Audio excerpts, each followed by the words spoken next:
Lama, can you hear me now? Yes, Chairperson. Yes, Okay. Chairperson. Okay, we're online. Good morning, everyone. Apologies for the late start due to technical errors. My name is Ricardo Mackenzie. Welcome to the Standing Committee on Transport and Public Works of the Western Cape Parliament. I'm going to give the opportunity for the members in the House and then online to introduce themselves, and then I'll take it from there. Thank you. Member Murray. Good morning, everybody. My name is Kayla Murray, and I'm the Standing Committee Chair for Economic Opportunities and Tourism, but I'm also a member here. Thank you.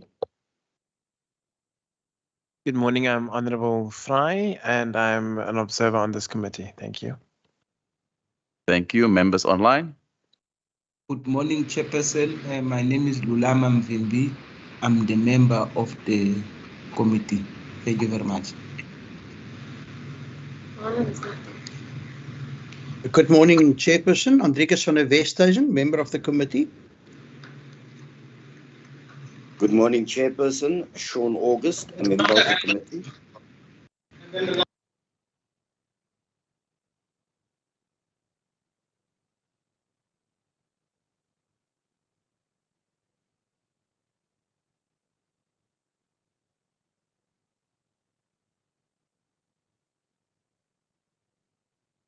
Johan Ferreira, CEO of Intercape. Audrey Zandberg, assistant to Johan Ferreira. Can the colleagues from Intercape online introduce themselves?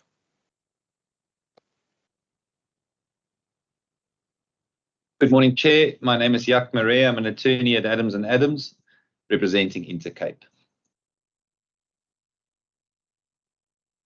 I'm going to ask the Santaco leadership in the chamber to introduce themselves. Good morning, Chairperson. My name is Mandla Hermanas, Provincial Chairperson, Santaco, Western Cape.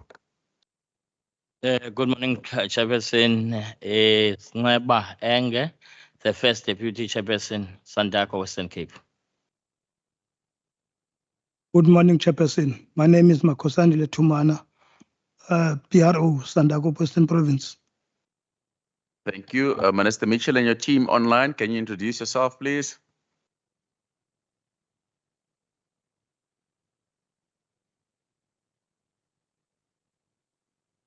Minister Dalen Mitchell and your team online.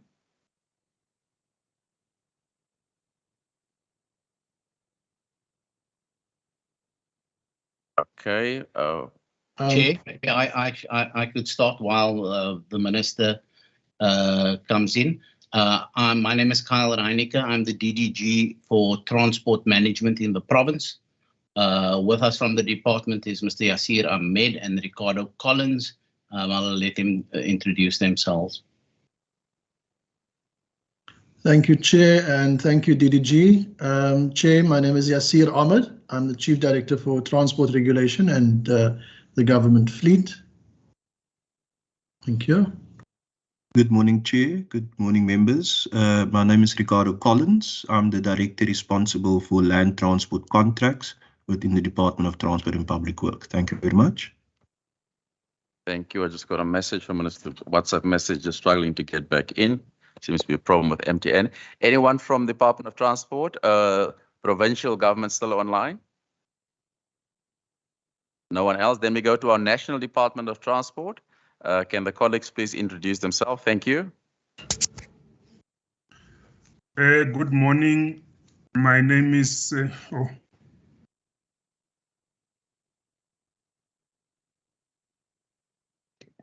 Good morning, Chair and members of the committee. My name is Mwaku Makaipia. I'm the Acting Director General in the Department of Transport. In the meeting, we have a team from the department. I have Mr. Godfrey Maluleke, who's the DDG, Acting DDG Rail Transport. We have the Chief Director, Public Transport, Ms. Kivi Manana, in the meeting, and Mr. Liwe Mpondo from the department will be joining us. Thank you very much, Chair. Thank you very much. Can I go to Mr. Ramatlakane and your team? If you can introduce yourself, please.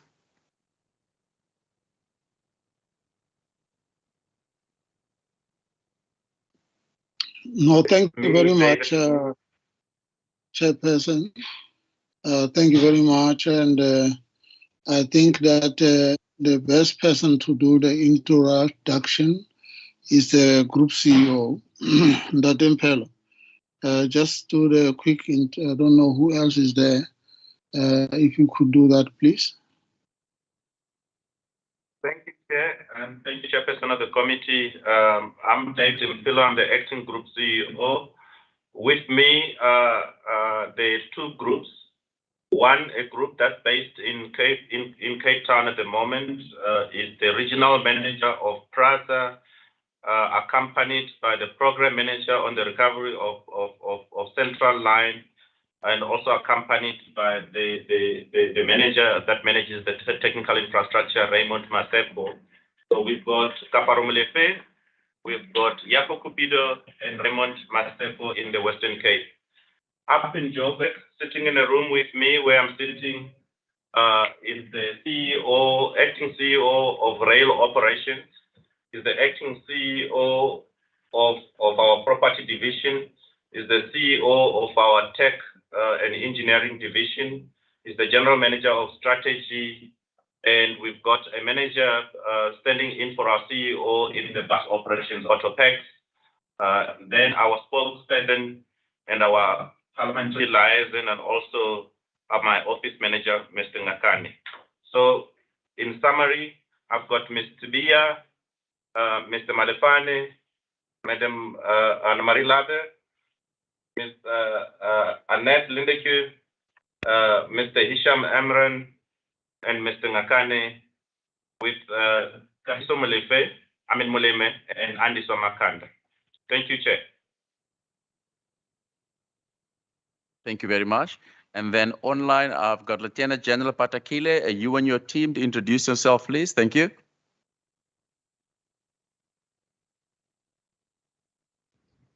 Good morning, Chair. I'm Lieutenant General Patikile, the Provincial Commissioner. With me, I've got General Matkashalala, the head of the detectives, General Maingi, as well as General Dio, the head of counterintelligence. Thank you. Thank you very much. Is there anybody else online that we did not introduce yet? Good morning, Chair. Derek Mayer, General Manager for Golden Arrow Bus Services. Thank you, Mr. Mayer. Sorry, apologies for that. Minister Mitchell. Good morning, Chair, and good morning, colleagues. My apologies, Chair, I had some technical problems. My name is Dalen Mitchell. I'm the Provincial Minister responsible for mobility in the Western Cape. Thank you very much. In the House, I saw two new gentlemen joining us. Can we go first? Yeah. Mike, please. Thank you. Morning, Mr. Chair. I'm Merlin Titus from Murray Miller Hendricks Attorneys on behalf of Intercape today. Thank you. Far right. Morning, Ian Cameron, Action Society. Thank you very much, everyone. That's all the introductions done. As I said, my name is Ricardo Mackenzie. I'm the chairperson of Transport and Public Works. Today we have all the stakeholders here, and I deliberately invited all the stakeholders because what happened the last practically 2 years, but the last few weeks has been an onslaught on the bus industry. We saw terribly, somebody lost his life recently, and as the Western Cape Parliament, we cannot stand idle while these things are happening. That's why we deemed it important to invite all the stakeholders here so we can deal with this matter, because frankly, I hate attending funerals. I don't like funerals per se. And we need to get to the bottom of this as urgently as possible, as soon as possible, and have an action plan to deal with this immediately. And one of the things that I've learned in the last many years, I'm very privileged that I've been 8 years in this parliament, that if you don't get all the stakeholders together, that you can't solve problems. I know we all are frustrated, we all are angry, because if these problems are not being solved urgently, people are pointing fingers at us. We are the leadership, the CEO of Intercape, the chairperson of Santaco, we've got Lieutenant General Patakila and his team, we have Mr. Mayor from Golden Arrow. All of us need our customers alive, let's be frank. Even the mortuaries need people to bury dead bodies. So none of us are no good to anybody being dead. So we really have all our stakeholders here so we can listen to some of the concerns. I've seen some of this documentation. We went through it the last 2 weeks. I've seen lawyers' letters flying around, but we're not going to solve the problem that way. It's up to all of us to do our part. I'm mindful of the fact that some of the information that's being shared around are extremely sensitive, but I'm also mindful of the fact that we are dealing with human life and that we cannot just point fingers. We need to find a solution to this, and a solution to this today with an action plan. You can send as many lawyers' letters as you want, but there's no will from anyone to deal with this problem. Nothing's going to go away. And next week, all of us will attend another funeral, another condolences, another set of flowers, but it's not going to solve our problems. And this parliament has always been solution-driven, and we're not going to stop being solution-driven. We need to find a solution to this problem, and we need to find a solution today. And the solution is not interfering in anybody's business. That is not the role of any government. But a government cannot stand by while people are being murdered, people are being killed, no one is held accountable, no one goes to jail. No government can stand by while this is happening. And that is the reason I took this decision to call all stakeholders today, because this is important to us. It's important to us because all industries are important to us. The taxi industry, the bus industry, the rail industry, and all of them has come under severe attack. Trains are not running, as you know, on many of our lines. Buses will now need to be stopped. The taxi industry, my discussion with Mr. Hermanas, is they are under attack. So we need to find out, get to the bottom of this. I constantly said it, I said it in the last meeting with the taxi industry, cannot be that somebody woke up one morning and decided to shoot someone. It doesn't work like that.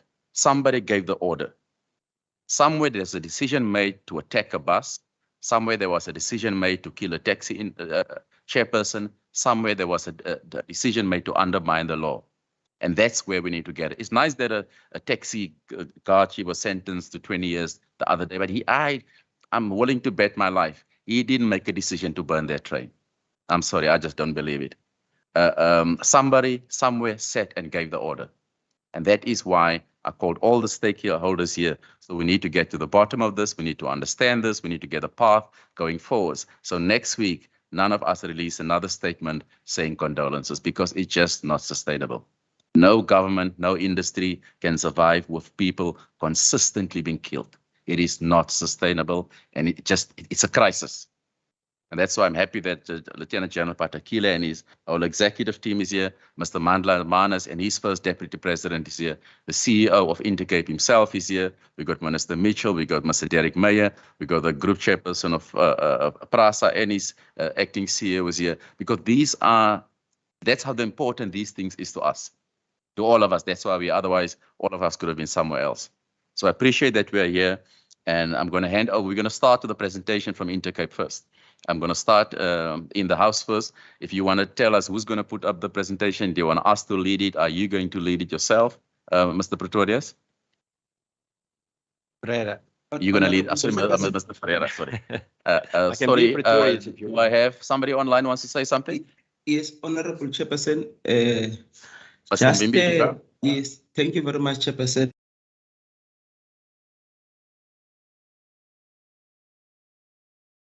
Yes, can you hear me?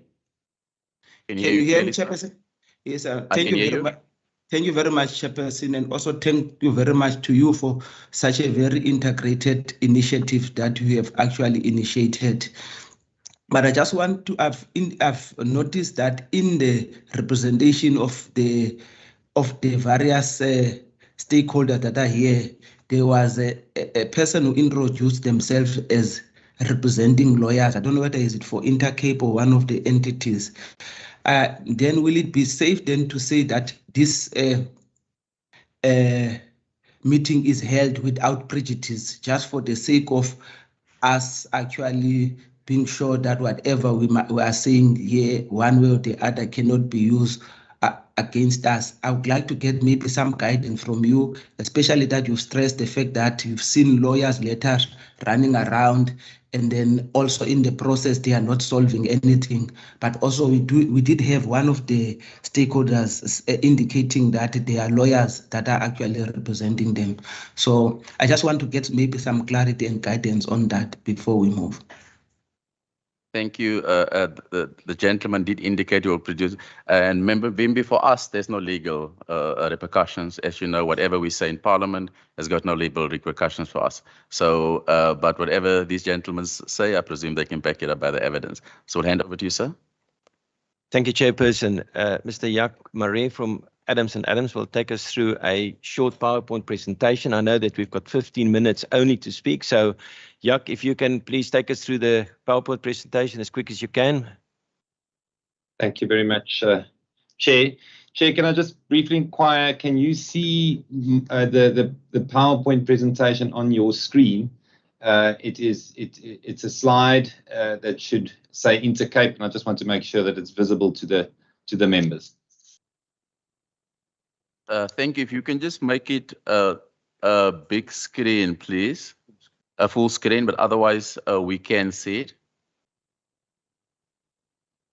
It's a full screen on my side, Chair, but let me try and do that.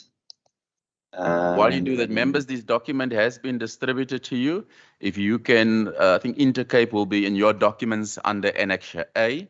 If you don't have a copy of the presentations, just indicate anybody wants copies of these presentations. Once you submit documents to us, it automatically becomes public in terms of the law. So anyone have access to this documentation.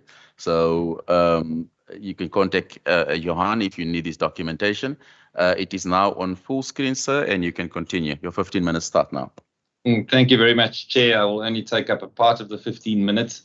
And the purpose of my presentation here is really just to put together in a summary what has been happening over the last more than 2 years. And I will say, Chair, that if one sees it in a summary form, it truly is startling, and it would be clear for anybody who sees that the position that we and our clients find ourselves in are particularly serious. But let me start off. The structure that I'm going to adopt, Chair, is to first just speak to, let me just see if I can.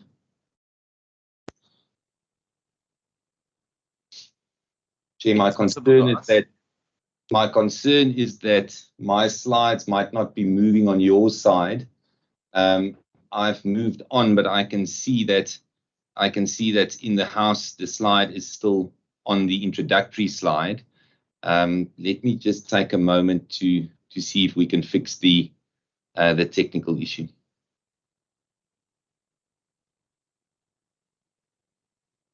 Okay, thank you. While you sort out your technical issues, I assume Minister Mitchell is online. Minister Mitchell, can we ask you to do your introductory remarks, please? Thank you very much, Chair, and good morning once again, colleagues. Chair, firstly, let me also echo the words of Honourable Mvimbi. I think it's very important that this integrated approach, and I want to commend you and the committee for realising the importance of this incident. Chair, I don't want to actually go into the details of the presentation because the department will present. But I want to categorically state, Chair, that as a government and as for the department responsible for mobility in this province, we take this very, very seriously. I have had the opportunity to engage Intercape and previously Golden Arrow. The bottom line, as well as the minibus taxi industry, Chair, and the bottom line is that we as a government will not stand by and watch thuggery and thugs taking over, intimidating our commuters and businesses in this province. We will not tolerate that, and for that reason, Chair, we've put a high emphasis on trying to ensure that extortion cases are being lodged with the relevant authorities so that we can get to the bottom of this, because this needs to stop. I have also previously asked my department to verify all long-distance operators in this province. I want to put on record, Chair, that we will not tolerate any sort of thuggery, intimidation and extortion in this province. This has been going on for far too long, and with the help of the South African Police Services, crime intelligence, we trust that we'll get to the bottom of this. But my apologies. The reality, Chair, is that we cannot just do it in the province, and for that reason, I will also appeal to my provincial counterparts as well as the national government to also that we together try and address this, because this is the problem stems actually across provincial boundaries. But I'm sure that we will get that in the presentations going forward. Thank you very much, Chair. Thank you. Mr. Marais, you can continue with the presentation in that format. Thank you, Chair. I think this is the best that we're going to do. It does have the benefit of seeing the next slides at the same time. So let me kick on. Chair, so just a brief roadmap. First, we'll just deal briefly with a summary of the attacks. We'll go through some of the interactions that have been had with representatives of the taxi industry. We'll go through some of the interactions with authorities. We'll then deal with the outcome of the engagements with authorities, and these are authorities in the broad context. We'll also just brief the meeting on the current legal proceedings pending in the Eastern Cape, and then make a few conclusion remarks in relation to the way forward.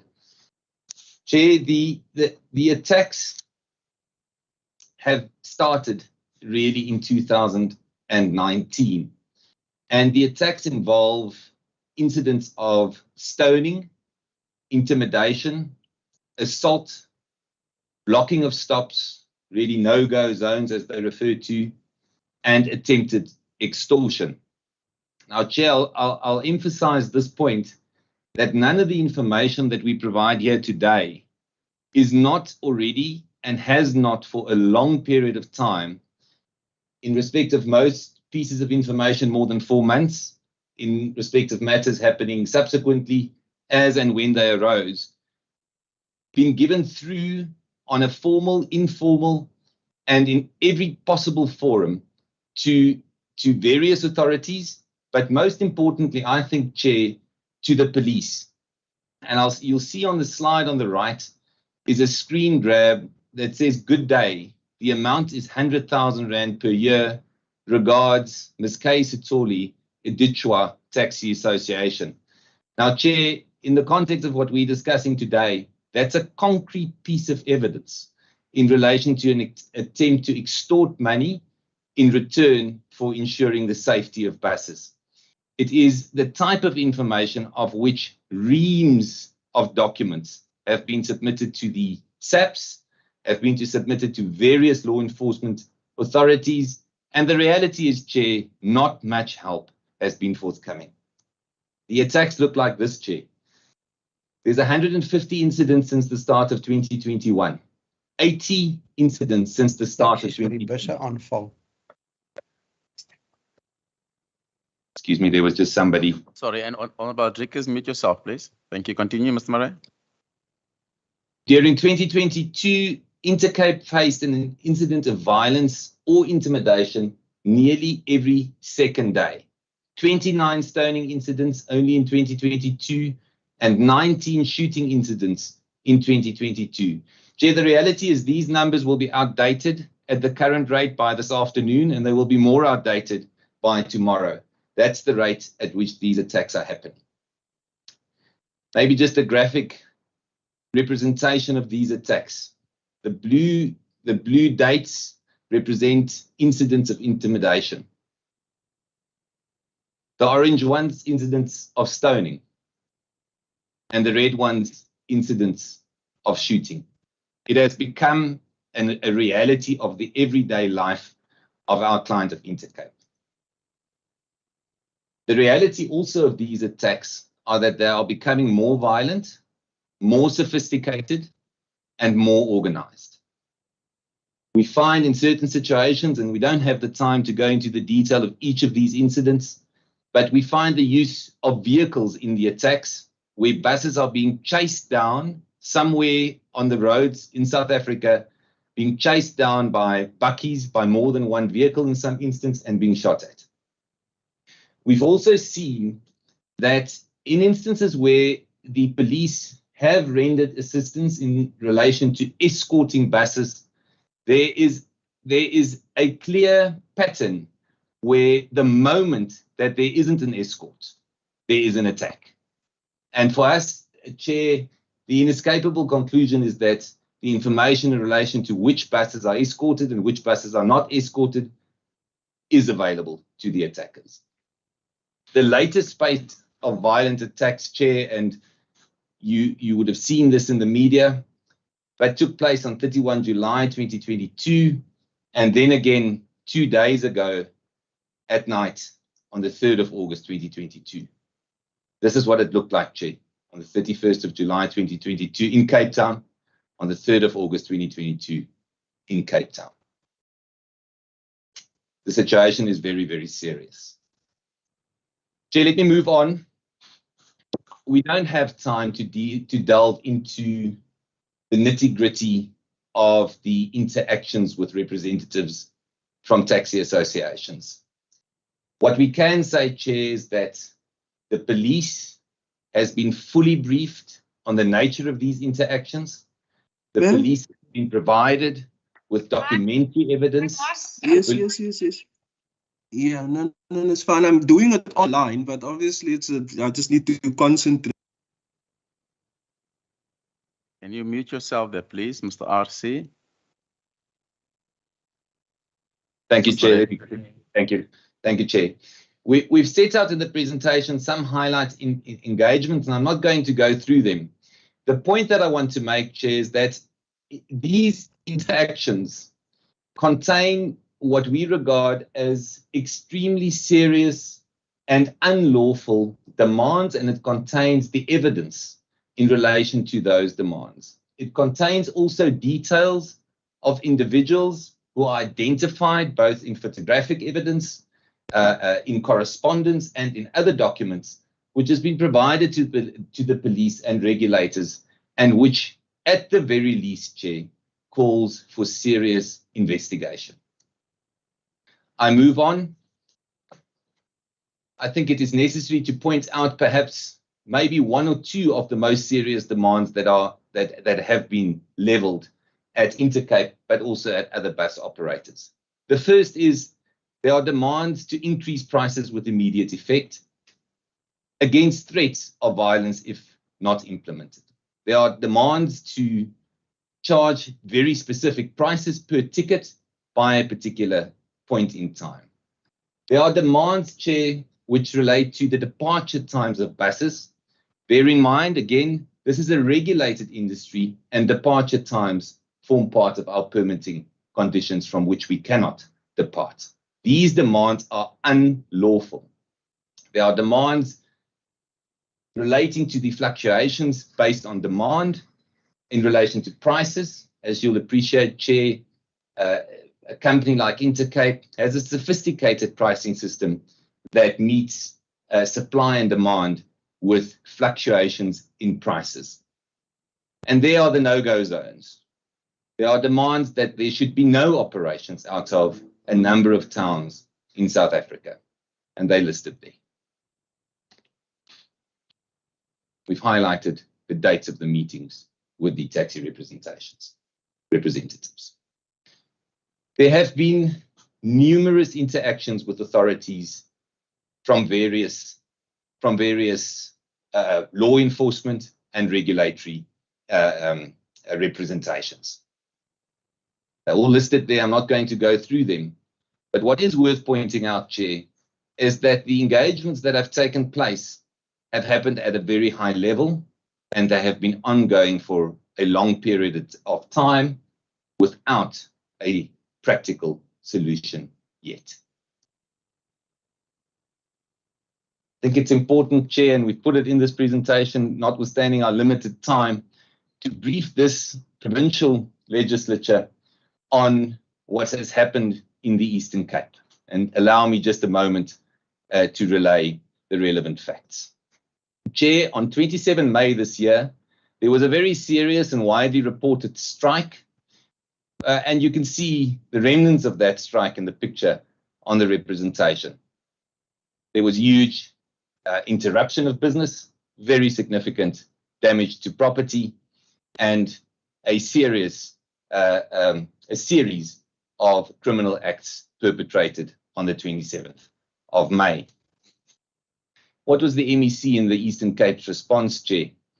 The MEC's response was to meet with the representatives involved in the illegal strike, to negotiate with the representatives of the persons involved in the illegal strike, and to place their demands at Intercape's door in the form of a call to Mr. Ferreira and a demand that all operations of Intercape services in the affected areas must be suspended until an agreement can be reached with the perpetrators.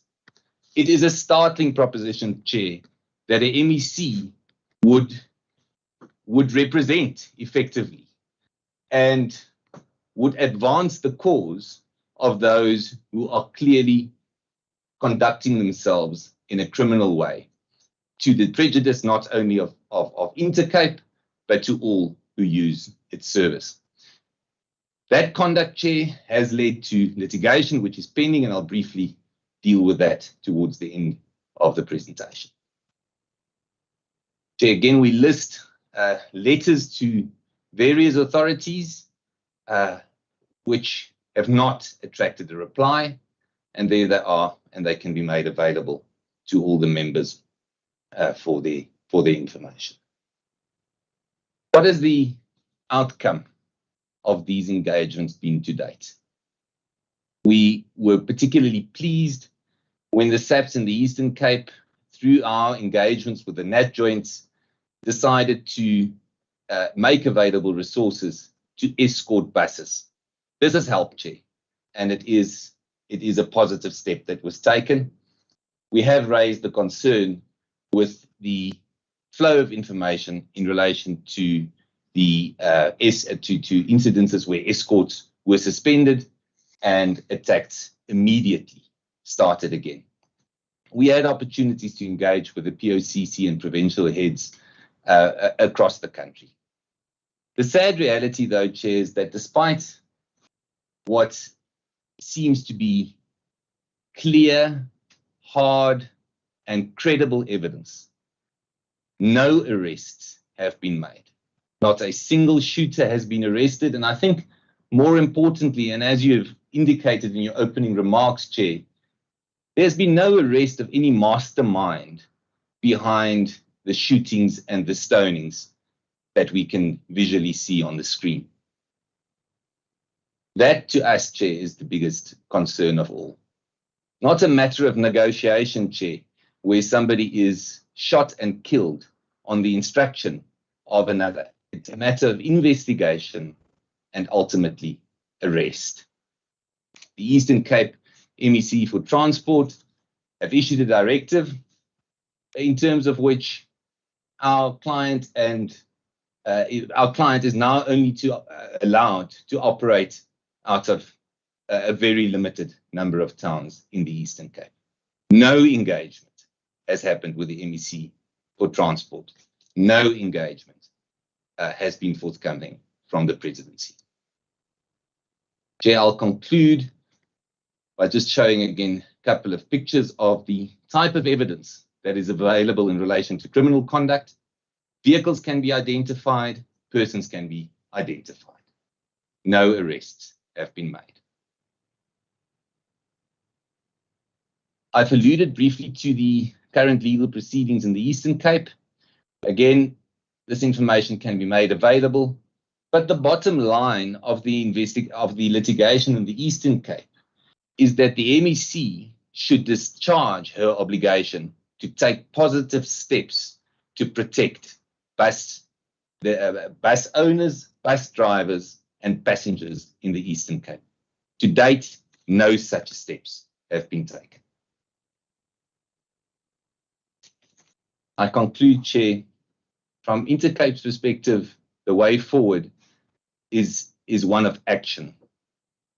It's one of authorities taking responsibility and discharging the constitutional obligations to our client stakeholders, and to passengers. We emphasize, despite all that has become known, there has been no arrests, there's no accountability for criminal conduct, and there's not yet any effective coordination and cooperation or a long-term solution. Chair, I will conclude here in the interest of time and hand over to Mr. Ferreira for the rest of our time. Thank you. Thank you, Mr. Ferreira. Is that conclude for now? Okay, excellent. Thank you. I'm going to hand over to the Provincial Department of Transport in the Western Cape, Minister Mitchell and your team. Before you come on, can I just ask Mr. Murray, if you can, in the meantime, just look for those, the 4th, 5th, and 26th of June. You indicated on the day when there was no police escort, attacks were taking place. Can you just, for clarity purposes, before, because I'm certain members are going to ask this question, where was this on the Western Cape side or the Eastern Cape side? And if it is on the Western Cape side, I will then WhatsApp Lieutenant General Patikila just to look at his dates as well, so we can try and just get coordination, because that's a very serious matter. Is that so? Chair, I can confirm that those incidents took place in the Eastern Cape. Okay, so those 3 incidents, okay, so it's not on the Western Cape side, so I wouldn't place that burden on Lieutenant General Patakile. I'll hand over to Minister Mitchell and your team. Is your opportunity. Thank you. Thank you very much, Chair. In the interest of time, I'm not going to make any further comments at this point. I'm going to ask Mr. Ahmed to take us through the presentation, and we'll be happy to answer questions on the presentation. Thank you, Chair.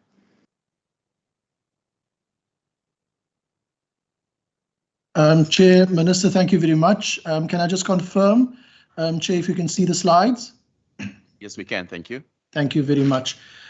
Chair, also again, in the interest of time, we've kept the presentation very brief, and I'm not going to repeat anything that was said in the presentation by Intercape. I just want to perhaps expand a little bit on the scope of today's session. When we talk about attacks on buses, definitely we see an increase in the number of incidents as well as the extent and, let's call it, the targets of these incidents. We have firstly also robberies of passengers on, for instance, Golden Arrow bus services. These are commuter services. I'm going to talk a little bit about that. Of course, we do have Golden Arrow in the session today as well. We have extortion and threats against long-distance bus companies, and that was touched on slightly by Intercape. And it's not just Intercape. There are other long-distance bus companies operating from the CBD as well as from Jogabi that are extorted, that are required to pay a certain amount to individuals to allow them to operate, and I'm saying allow in inverted commas. Extortion, targeted hits on long-distance buses and their employees, as we have seen in the presentation by Intercape. In addition, we also have reports of threats and attacks on funeral undertakers who are transporting mourners to perhaps the Eastern Cape or other neighboring provinces.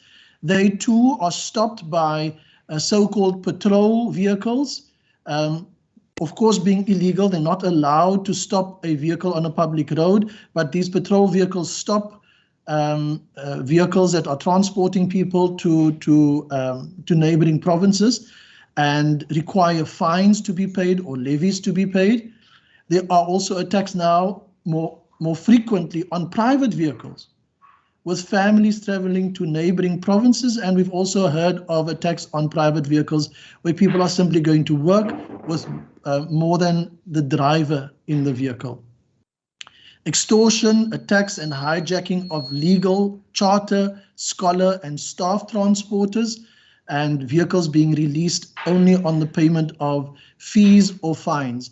Now, I am going to get to the coordination between our department and the police in this province in trying to tackle this, the scourge of these incidents in a coordinated manner. I firstly want to touch on attacks on Golden Arrow buses, on specifically the commuters. This is when you have individuals, I'll call them opportunistic individuals, who are opportunistic thieves rather, who jump into the vehicle, perhaps looking like a normal passenger, and then robbing passengers, and then quickly hopping off and disappearing between homes or between shacks. There are hotspots that have been identified. This is the trend that we saw over the last couple of years, ending in 2021. So in the early part of 2021, our department coordinated with Golden Arrow and assisted Golden Arrow in fitting cameras in the vehicles. And there was a marketing campaign around that. We communicated that to the communities to give a sense of security to commuters who make use of bus services, that the buses are monitored. That was the incident of peak period, and at that time there was the planning, and then in the beginning of 2021 those cameras were fitted, and then we saw a visible decrease in the number of incidents.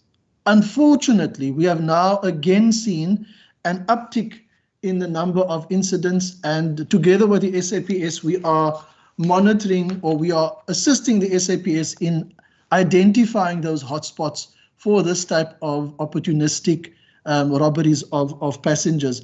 Just to give a sense, there are about 1,009 buses to be covered. Of that, 770 buses have now been fitted with cameras, and we are going to be communicating that to the communities who make use of bus services, and hopefully the thieves will get the message that the buses are monitored and that evidence is being gathered against them that do pass on to the SAPS. So when we look at interpreting the data that we have available from these incidents on Golden Arrow buses, the nature of the crime or of the incidents is that they are ever changing and adapting. These thieves will look at an opportunity, will look at the area where they can board the bus, and look at an area where they can do the robbery and then quickly disappear between very, very built up areas or between shacks. This is especially relevant for crime on linear public transport routes, where the route is clearly defined and the opportunist thieves can plan their attacks. The trends for crime displacement need to be carefully studied, and we are doing that. We've identified those hotspots.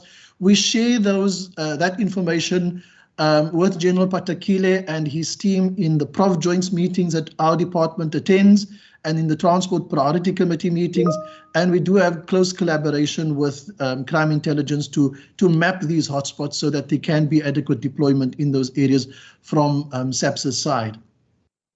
There are also, of course, increased number of attacks in winter, when we have longer hours of darkness, and of course the thieves, being opportunistic, will target commuters during these hours when they are dark, when you have darkness. My City buses also are, and together with Golden Arrow buses, are targeted during protest action. And again, here you have opportunists who will use the cover of legitimate protest to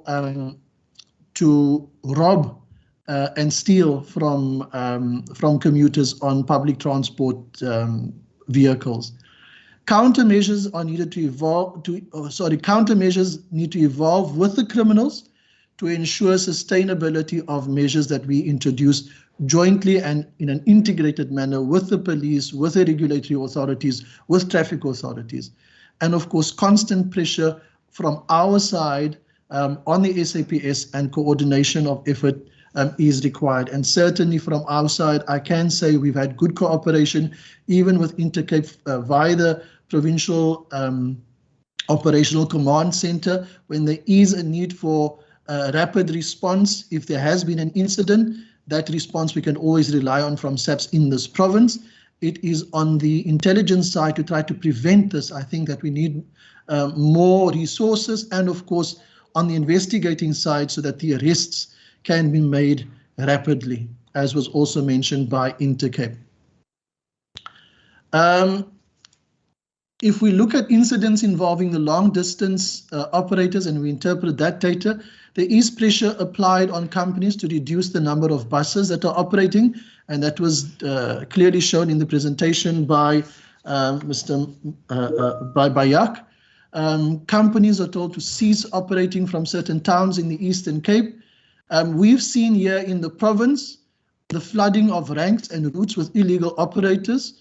Operators who either have no operating licenses or whose operating licenses do not allow them to load from a particular rank. And here we have had engagement with PRASA on ranks that are managed by them for monitoring, but also for the installation of technology for CCTV cameras so that we can gather evidence against buses and taxis that are loading where they are not allowed to load in terms of their operating licenses, so that the necessary steps can be taken against those illegal operators, be they buses or taxis operating from ranks and along routes that they are not authorized to operate from or on. Forcing companies to increase fares to bring them in line with taxi fares, that was clearly described in the earlier presentation. That, of course, is price fixing, and that cannot be tolerated.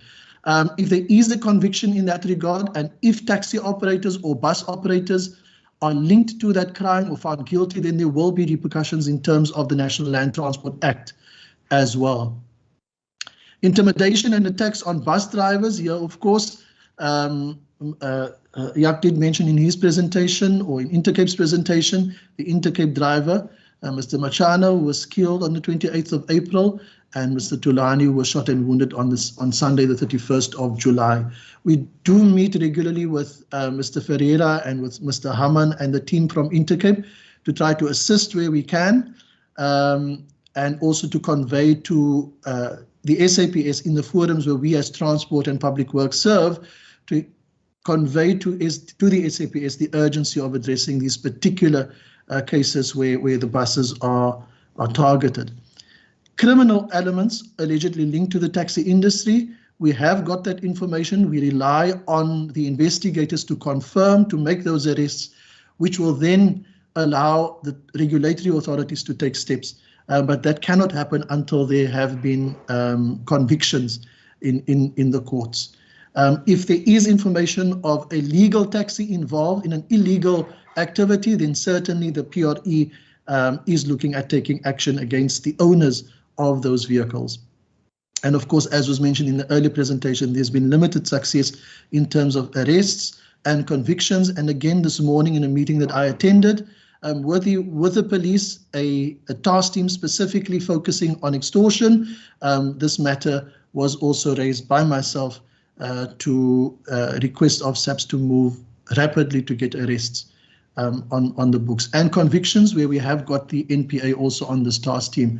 This, of course, after I prepared my initial slides, this happened on Wednesday. This was the bus that was attacked on Jakes Gerwel. The driver was shot, and then as he was losing consciousness, also lost control of the vehicle. What is of concern is that the gunmen were in a car, and this could have led to innocent road users also being caught in that incident. So we are very concerned about the increasing number of attacks, but also the nature of these attacks that are now more frequently also endangering the lives of other road users and, of course, commuters. Chair, in terms of the role that our department is playing, and Minister Mitchell also very hands-on in this regard with stakeholders and the coordinating between various government stakeholders. Our department and the SAPS, we do have representation on the Prof joints and with the Transport Priority Committee, which our department co-chairs with the SAPS, with General Mangi, who's in the meeting. We coordinate our planning, public transport planning, regulation and enforcement initiatives to jointly try to address this scourge. The SAPS, the National Prosecuting Authority, the City of Cape Town, our department, there's an extortion standard operating procedure with a focus on the transport sector that is with the Provincial Commissioner. The Premier in the province and Minister Mitchell have met with victims, with Intercape's CEO, with the COO and other victims of extortion, bus companies as well as minibus taxi operators and associations, with Mr. Hermanus and his executive as well, who themselves are victims in many cases. The Premier wrote to President Ramaphosa to request a coordinated level of intervention at the national level to combat extortion and racketeering. Chair, this of course crosses provincial boundaries, so there needs to be coordination across provincial boundaries. We've heard earlier on that many of these incidents occurred on the Eastern Cape side of the N2 and the N1, so we need that level of coordination at the national level with the National Minister of Transport, the National Minister of Police playing their part. Of course, President Ramaphosa responded very quickly and assigned the security cluster ministers together with the Minister of Transport to meet with the Western Cape government to develop a response under the leadership of Minister Cele. And that we are still waiting to hear from the Minister of Police. Metro Police, Cape Town Traffic are continuing to enforce operating license conditions at all the ranks and interchanges and impounding illegally operating buses as well as taxis, as I've mentioned earlier on, those who do not have valid operating license to operate on these routes and at those facilities. The SAPS flying squad and provincial traffic continue to monitor all national routes for rapid response in the event of attacks on buses. Our department, when Minister Mitchell is informed of an incident, we've got a direct line to the head of the POCC, and flying squad can be dispatched immediately. And we are, of course, also, as I mentioned earlier on, working with crime intelligence to try to map where these incidents occur. We have assisted Golden Arrow with the fitting of live feed cameras, as I've mentioned earlier, and which those stats also speak to. We had very positive results when those cameras were initially installed, but unfortunately we are seeing now a further increase in the number of incidents, I think specifically with the winter hours, as I mentioned. And then as a further integrated governmental approach, we are looking at a comprehensive review of technology that is available to all of us in government. That includes the City of Cape Town, the SAPS, Transnet, PRASA, looking at the CCTV cameras, the network of CCTV cameras that are available to us. We've got the NPA also looking at the cameras to see if the footage would be admissible as evidence. So we're looking at a really integrated, coordinated effort to look at technology that can be used to try to stem the tide of criminality that is impacting on long distance buses, commuter service buses, and also minibus taxis that are suffering at the hands of extortionists and thugs that are keeping public transport to ransom. Thank you very much, Chair.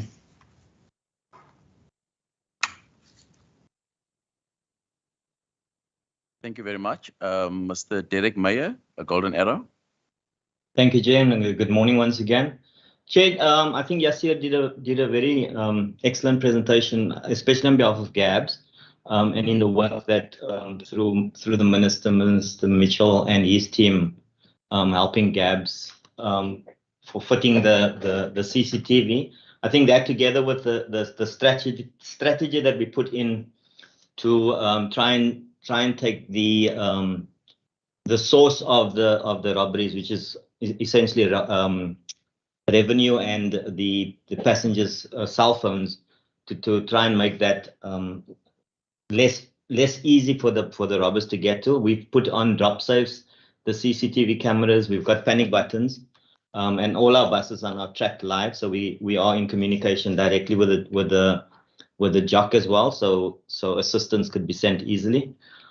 Just adding to what Yazir said, it is increasing a little bit. So from January to July, we've had 110 robberies on our buses.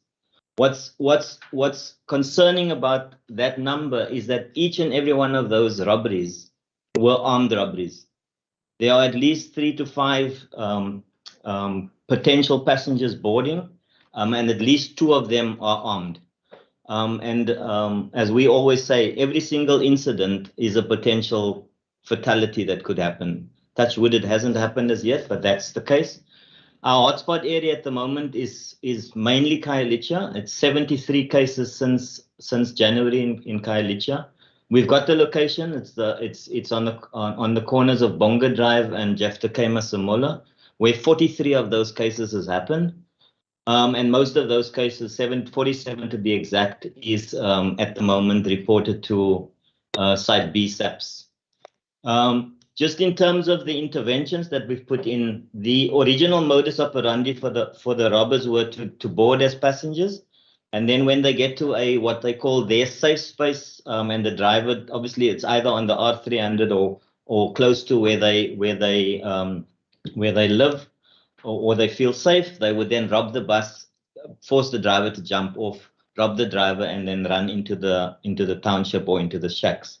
Once we fitted the CCTV cameras, the modus operandi changed a little bit. They jumped on board the bus and then only robbed the driver. We've, to date, I think, arrested, there's about 15 to 20 cases that's outstanding. Not outstanding, but that's in process of being, either they have to go to court. Some of those were arrested and they are in Portsmouth at the moment. Of all the arrests, there were 3 weeks ago, one person was convicted, which is the only one that we know to date. I think it was convicted for 10 years. But I think the frustration is that we arrest, or we get to arrests, and we get all this information off the CCTV cameras. And I think that's where it sort of just dies a silent death. So if there would be more arrests and convictions, it would probably have a bigger say in stopping this type of robberies on buses. Chair, we do have a relationship with all the role players. SAPS, we have a bi-weekly meeting with SAPS, my team does, to have discussions on this. We are in communication with the city, law enforcement for support as well. So I think it's working. In terms of the intervention since 2019, to date, we were at the high 9s per week for robberies. Currently, we're sitting at about just on three robberies per week. So it is proving that the interventions is working, but there's a lot more that needs to be done in this space. Thank you, Chair.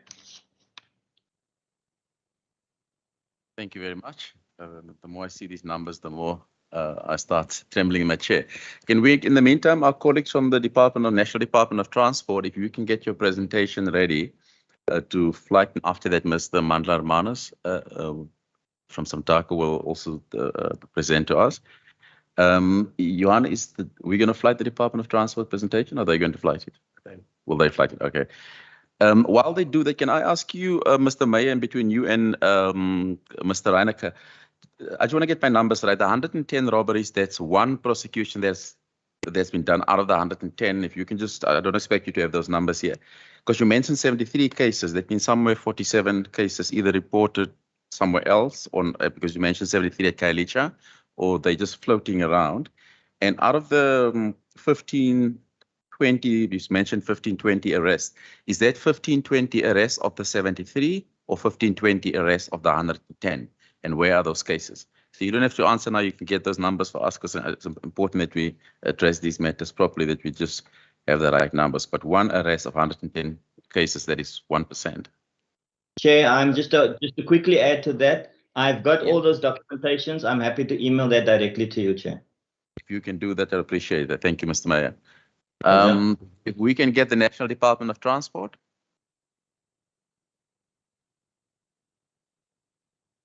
Good morning, Chair.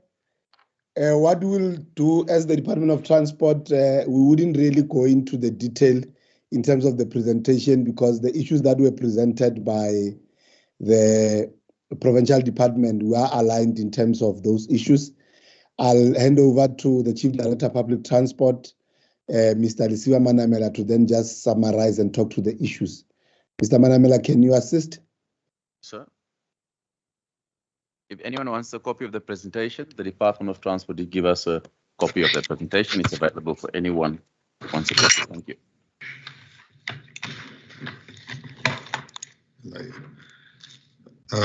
Thank you to Acting DG, and thank you, Chair. As the Acting DG has said, we more or less aligning with what the presentation from the Provincial Department has captured. I think what we can also add, Chairperson, is that the whole issue of intimidation of the taxi industry to other modes is not necessarily confined to the Western Cape. It is becoming a national problem, affecting other modes, your commuter transport, intercity, long distance, scholar transport, cross-border. In Gauteng, in Northwest, for example, you have the challenge between those contracted mine operators and being threatened by the taxi industry. So it is a national problem. So in terms of the causes, I think Yasir has just summarized it properly to say most of the reasons, the rationale behind the whole thing is around economic issues of lucrative routes and so forth. But we'll want to emphasize that now the matter has been elevated to the security cluster of ministers led by Minister Kele, and our Minister of Transport would be part of that. I think the idea is to try and have an integrated, multidisciplinary kind of approach when we deal with this, because it's interprovincial. For now, we realize that it is more prevalent in the Western Cape and in, Eastern Cape in terms of the challenges that Intercape is facing, but it is going to be addressed as a national problem because it is rearing its head in almost all provinces. So in terms of the way forward, we will align with that to say we will get direction and guidance from the security cluster, whether you develop an integrated stabilization plan for now while we deal with the problem long term, because I think the long-term solution would be to look at the formalization of the taxi industry so that we are able to control that. So in short, our presentation will be more or less the same as what the province has indicated. In terms of the NLTA regulatory measures that are there, Section 79 and Section 91, that gives the MECs the powers. They can only be implemented under a regulatory environment. I think the key now is to make sure that the perpetrators are apprehended so that you can implement those provisions of the legislation. So in short, Chair, we will say we will look at the security cluster process to give guidance in terms of how we deal with this matter in the short term. Thank you. Thank you. I'm sure the members will ask questions on your presentation. The Acting DG, I saw your cameras on. Do you wanted to say anything else? Yes, Chair. We just wanted to say in closing, we know and we understand the challenges that are faced by Intercape. But from a departmental point of view, we wouldn't want to get that in terms of the details because we have received an urgent court application from Intercape where they are seeking an intervention from the court against the minister because they are under siege. So that's the matter between the Minister of Transport and the MEC in the Eastern Cape. So that's the matter that we are dealing with, and I think we wouldn't want to deal with the details in the meeting. Thank you very much. Thank you, Mr. Mandla. Members, you can. I saw a request for questions. If you can just keep your questions until our last presentation, so that we can deal with it all the presentations as one. Because I've also got a few questions. Mr. Hermanas from Santaco. Okay, thank you, Chair. First of all, I would like to state that we as Santaco, we do not subscribe to violence, extortion, and all these kinds of things that are always associated with the taxi industry. And also to state that since I became the chairperson of the province, there have not been any engagement with bus companies or anyone in relation to the attacks on buses, even though they are always associated with the taxi industry. But no one has come to us to say, here is a challenge. Can you step in as Santaco, as the representative body of the taxi industry in the province, and see how you are able to assist to resolve these issues?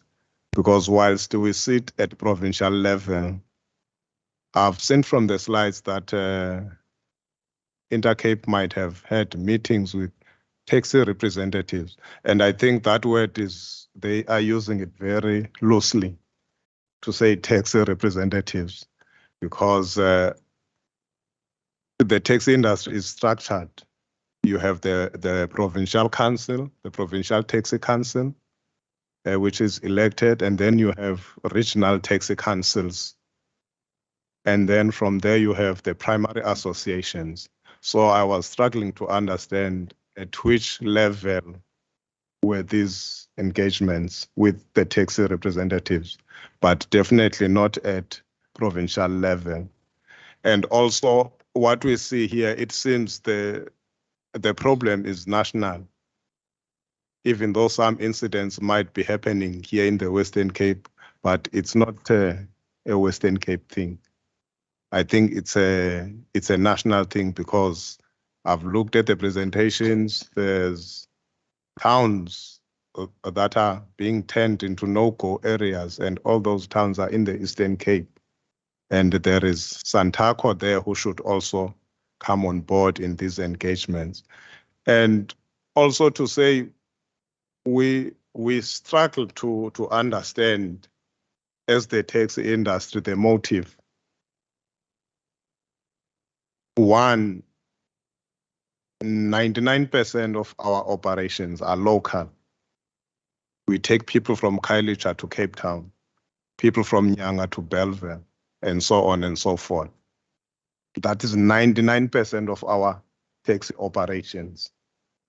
And then you might have few individuals who might do the long distance trips, but those are always in the main limited to funerals, church services, where families approach a specific individual to say, I've got a funeral in this village in the Eastern Cape. Will you take me there? And it's on a return basis. And those people are definitely not the client base of any of the bus companies. And then two, other than those special trips, minibus taxis, they operate long distance during December holidays, when a lot of people are traveling home. But even then, when you look at it, the client base of bus companies is different from the client base of our minibus taxi operators. Again, when you go to Joe Club, you will see taxis. You look at the luggage trailers, it's people with fridges who buy fridges, beds, cupboards, which must be transported to the front of the door at a particular village in the Eastern Cape. That is not people who would take an Intercape or any other bus, because there is a relationship where the taxi will take you to where the taxi picks you up at your house here, and it drops you off at your house in the village, in your home state, wherever you stay in the Eastern Cape. And that is a relationship that is built over years. So that is why we are finding it a challenge that the taxi industry would then attack buses for people that are not really their clients, because we service different kinds of people, because the people who are mostly used by buses are people who stay, even in the Eastern Cape, who stay in urban areas, people who don't go to villages, because the buses, they go town to town. If you need to take a bus, then you must go to town to get a bus. It won't take you from your village, whereas taxis, they take you from your village in the Eastern Cape to the front door of your house here in the Western Cape. And it's always like that with with the other provinces. So whilst there is a need to look at elements in the taxi industry, not to say it is the taxi industry that is responsible for this, but to say there might be elements, people who are within the taxi industry. But we need to look at what do those people stand to gain. And also we need to also look at why does it seem that it's only specific bus companies? Because Intercape, for example, is not the only bus company that takes people, that does the inter-provincial travel. But it seems that it's the main target of the attacks, Intercape. Why are the other bus companies not facing the same challenge? So that is one of the things that we are grappling with in trying to understand who benefits at the end of the day when Intercape can no longer travel to the Eastern Cape. And we are saying as Santaco, it will probably less than 1% of the taxi industry who will benefit if Intercape no longer travels to the Eastern Cape. So we needed to look at who benefits. And that might help us to look broader than just to focus on the taxi industry because of the reputation that it has, to say, no, anything that is bad in the transport space, it's the taxi industry. And also to say that the taxi industry is also not immune to these things. For example, there is a location here in the Western Cape, Philippi East. It has gotten to a point where our operators have stopped going there. And it's been like that for 2 years now, where a whole community is deprived of a public transport. We have to drop people at the Philippi East police station because we can't go in because of a similar thing where a taxi goes, especially in the afternoons, because they know that's when taxi drivers have money in their pockets. The taxis are attacked, shot at, passengers robbed, drivers robbed. It has been a sustained thing for almost 2 years, and it got to a point where we said, look, if nothing is happening, because now our drivers are being shot, we stopped operating. Anyone who goes to Philippi must have an additional 20 rands to take a sedan from the police station just for sometimes less than a kilometer of travel, because the taxis cannot go in. That community has been turned into a no-go area by criminals, and we have not seen government intervention. Philippi East is a very small area, and we are hearing here GAPS is being assisted, CCTV on buses. The department is doing that, but no similar assistance has been offered to the taxi industry, as if the taxi industry is just the perpetrators, whereas we are actually victims as well. The criminal elements are out there, the extortionists, It's out there. It started with spaza shops in the townships, and it will get to a point, if not dealt with, it will get to a point where probably we will be paying someone just to operate at the ranks. So it's very serious and it needs the attention of everyone. But when we look at it, let's look at it holistically and include the taxi industry as well, not just as perpetrators, but also as victims of the same thing that is happening, so that the solutions that we come up with are not only tailor-made for the bus operators, are not only tailor-made for Golden Arrow, who gets over R1 billion every year from government, and the taxi industry gets nothing. And here in the Western Cape, fortunately, we've got programs such as Blue Dot, where our taxis are being monitored. Their routes are mapped. There is technology that is installed in those taxis to ensure that they travel where they are supposed to operate. They don't speed. They don't skip red robots, no overloading, and all those kinds of things. And we are saying this CCTV would also assist the taxi industry, especially those vehicles that have already been fitted with the technology. But unfortunately, we are even struggling to get funding so that we can sustain that program and also expand it. Because if we can expand Blue Dot, it would solve a lot of these problems that we have, route invasions, illegal operations, and also in a way would address exactly this thing that we are seeing of extortion and things like that. But we support, as Santaco, we support all efforts to actually deal with this, and we would welcome an engagement with bus companies, because also we need to understand who are these taxi representatives that they've been engaging with, because we've got a link with the regional structures right to the primary associations in the province. Thank you. Thank you. I saw the first place your hand was up. Say anything? No. Oh, okay, you can continue, sir.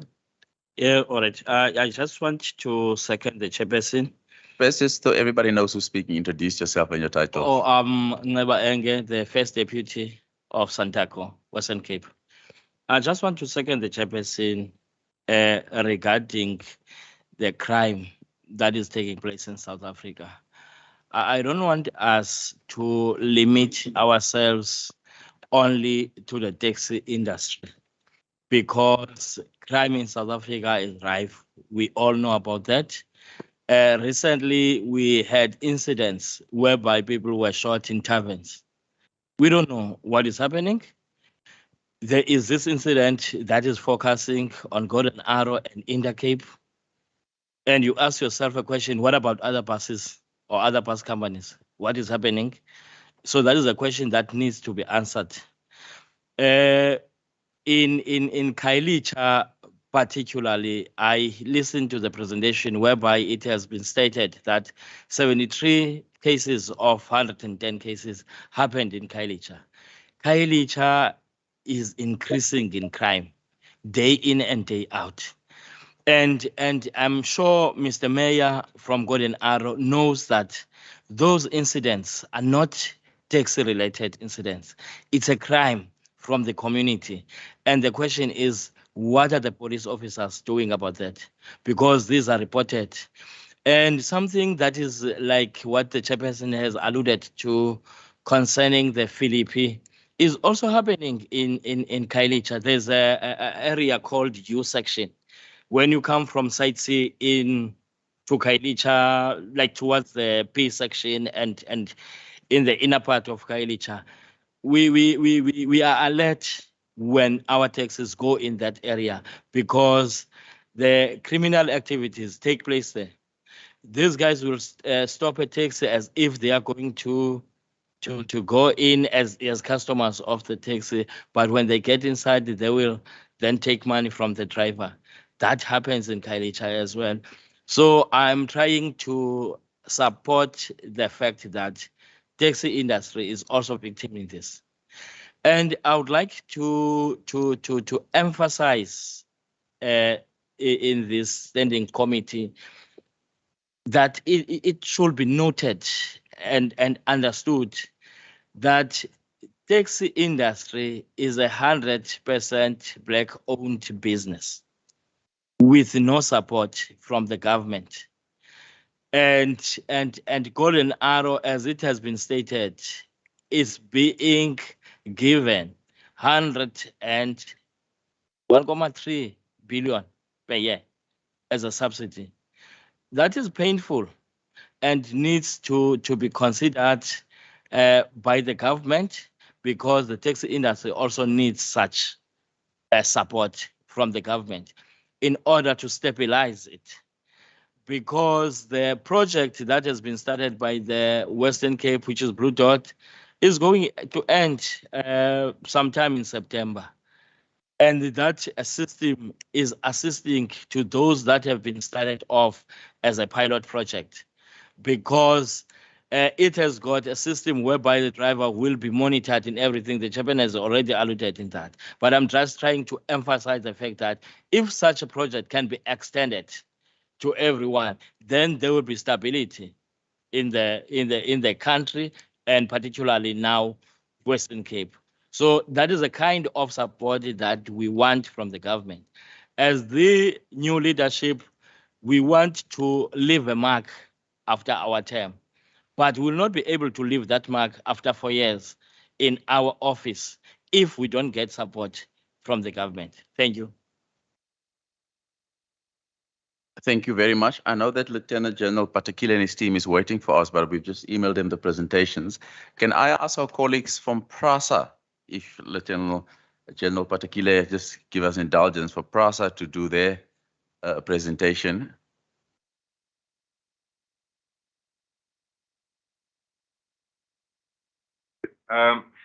Maybe as a preamble to our presentation, as a start to you and the committee, we welcome the 20-year sentencing of an individual who was involved in the Western Cape for torching trains. So we welcome that, and we'd like to see that going on so that we then deter people from carrying on with the train attacks in particular. When it comes to buses, autopacks don't have incidents that we can report on in the Western Cape in particular, but we are impacted, Chair, in other areas, and that's what our short presentation is going to reflect. And Ms. Bia will then take the committee through that presentation. It's a short presentation; it's not long, and some of the aspects that have been highlighted in other areas will look similar. So we won't dive into that and waste the committee's time on that one. But it's a short presentation; it's very much aligned with what we're seeing from other areas, but Eastern Cape in particular, and other areas outside Eastern Cape. For instance, in Sasolburg a day or two ago, there was an individual that was arrested targeting the buses. In the trains, central lines, we're recovering. But there's a concern on the messages that are coming out, Chair, and I think this message is very concerning, and I need to highlight it and emphasize on it, Chair. And that the message narrates that the opening of central line has got an impact on the taxi industry, and I think that message can send wrong behaviors across as we recover the services. I can report to the committee that in that area, we've had 2 shooting incidents already as we recover in that corridor. The first was before we even opened the first phase that we refer to as the trial run a week or so ago, where 2 security individuals were fatally wounded, securing the workers and the work that was underway. And then a few days ago, we've had another incident in which we retaliated and we were able to fend off the attackers.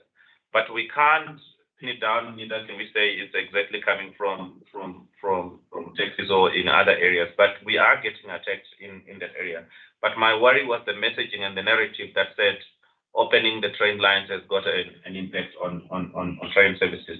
So without delay, Chair, I'll ask that the presentation on Autopax be flighted. It's a short presentation, so we highlight the impact in the bus industry. But in the taxi, in short, that's what it is, Chair. So Mr. Bia will present on that. I don't know who's going to flight that presentation that's been sent to the committee. Kahiso? You can flight it, CEO, yeah, we can see it.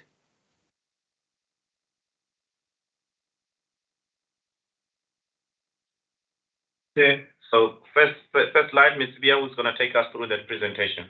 Ms. Bia. Thank you, CEO, and thank you, Honourable Chair. Good morning, everybody.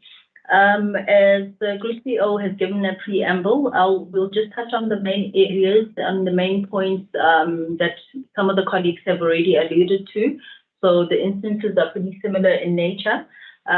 We focused on the affected areas where we have, as Autopax, experienced instances of sexual intimidation and violence, and those would be largely in the Eastern Cape. And I'll break it down in terms of Zulu, Aiduchwa, Umtata, Butterworth, Engobo, Sumu, Kamakwe, Lusikisiki, Kokstad, Kokimbamba, Masida, Matox, and Kamakwe. So in the main, most of our incidents have occurred in that space. We, however, have also experienced issues in Limpopo, covering Edom, Bungeni, Malamlele, Matox, Polokwane, and Mafokane. In Gauteng, we've experienced instances in Germiston, Davidson, and Sasolburg. The particular incident that the Group CEO was made mention of, which happened in this week. Fortunately, in terms of the response, an individual was subsequently arrested and is actually appearing in court today. In Mpumalanga, areas that we have been affected by this phenomenon will be Bushbuck Bridge, Aikenhook, and Hazy View. If we can move on to the next slide, please. Okay, and as with my industry peers that have come before me, the nature of the incidents really vary, and they cover instances of assault on Autopax drivers as well as our sales staff. In the main, our sales staff are on the ground and they become targets, as well as the drivers, wherein the necessary assistance then needs to reach them before the escalation of such incidents. We've had previously also incidents where one of our drivers was killed and another one was paralyzed in 2019. As a follow-up to that is the Transport Minister, the Honourable Mr. Fikile Mbalula, did go down to that area, and there was engagement held between himself as well as the taxi operators and the provincial authorities, distinct authorities thereof. The other instances involve the removal of passengers out of buses. So they will physically be taken out of the buses by rogue elements, if I can put it that way. And also there is largely a limitation on our loading times. So when a bus has been loading, it's busy loading at designated stopping points. And it's very important to highlight that, because we operate according to our operating licenses, and the annexures speak and guide our routes thereof. And when we are then told and instructed not to load according to those, the violence then comes in and it is imposed, and it is not in line with our operations.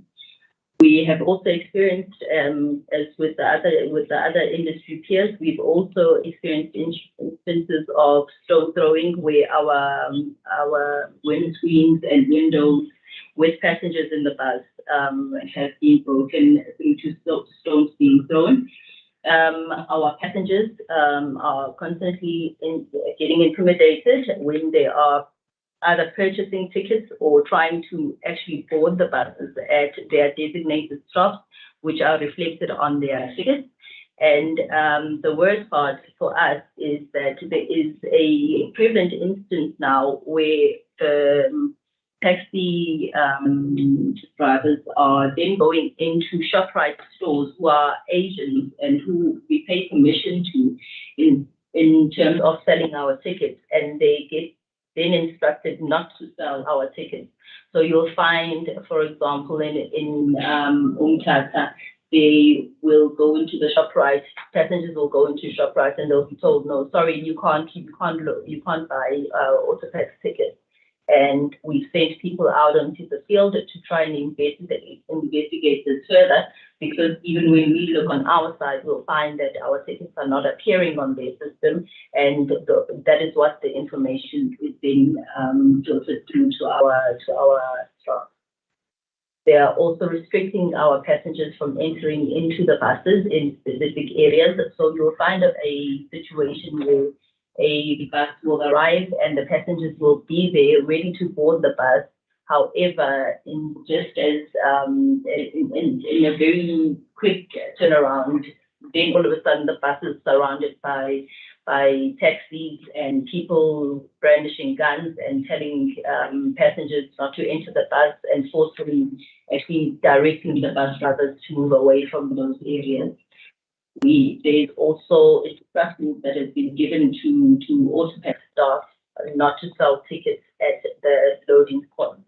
At some stage, there was a understanding or a instruction given to say that we are not allowed to load any passengers that don't have pre-bought tickets, and those pre-bought tickets can only be bought at ShopRite. So it's a contradiction in terms, because on the one hand, ShopRite checkers through their agents and their label, they can't sell the passengers tickets, but at the same time, when they get to the loading point, we again cannot sell them tickets. So there's large amounts of money that we are losing. If we can go on to the next slide, please.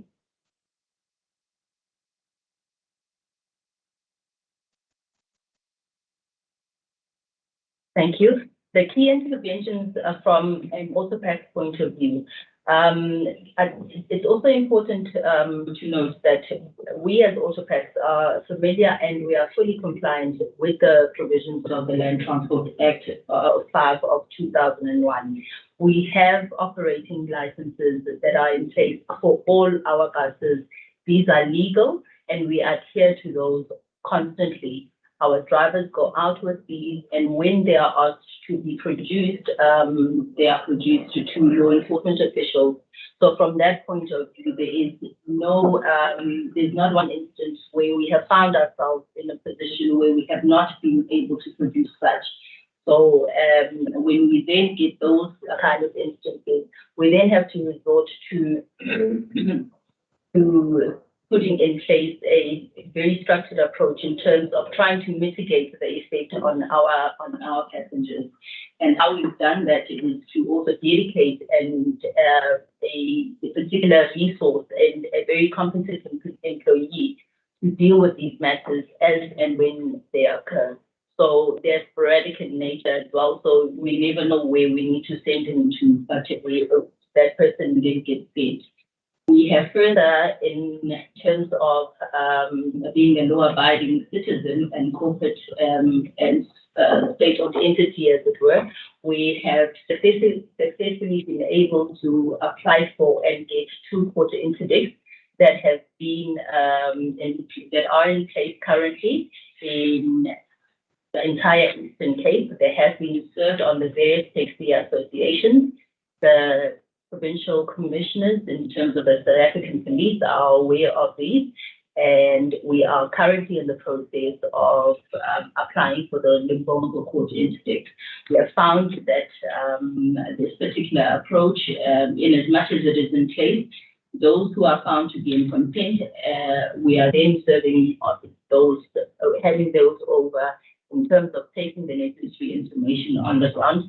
We have trained our drivers and staff and educated them on how to effectively then deal with those situations in terms of getting all the information in terms of what is happening on the ground and going to open up the cases so that the law staff can then enforce those court orders on our behalf. So in that aspect, we believe we have fully complied with the construct of the law. And as such, we also further, when we do receive meeting requests from the clusters, from the relevant clusters, we then attend to those and as and when they are received so that we are abreast and we know exactly what is going on the ground. If you can move on, please.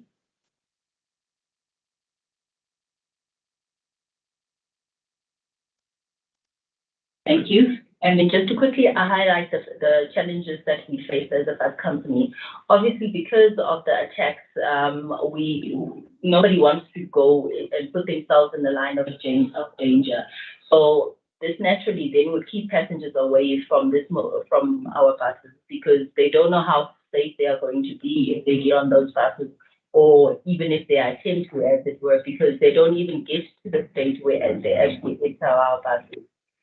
So, and for us, given a mandate to transport the public interprovincially on a long distance basis, it obviously then does not bode well, and our passengers are obviously then negatively affected.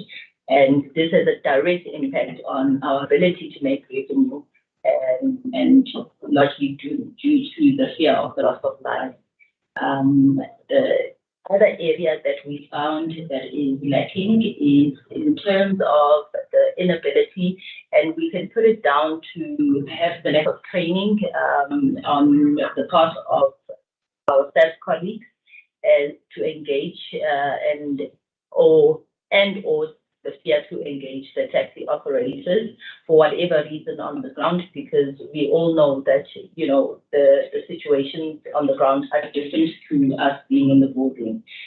The other challenge, and the main one, is that we don't know when these attacks and when these incidents would actually take place.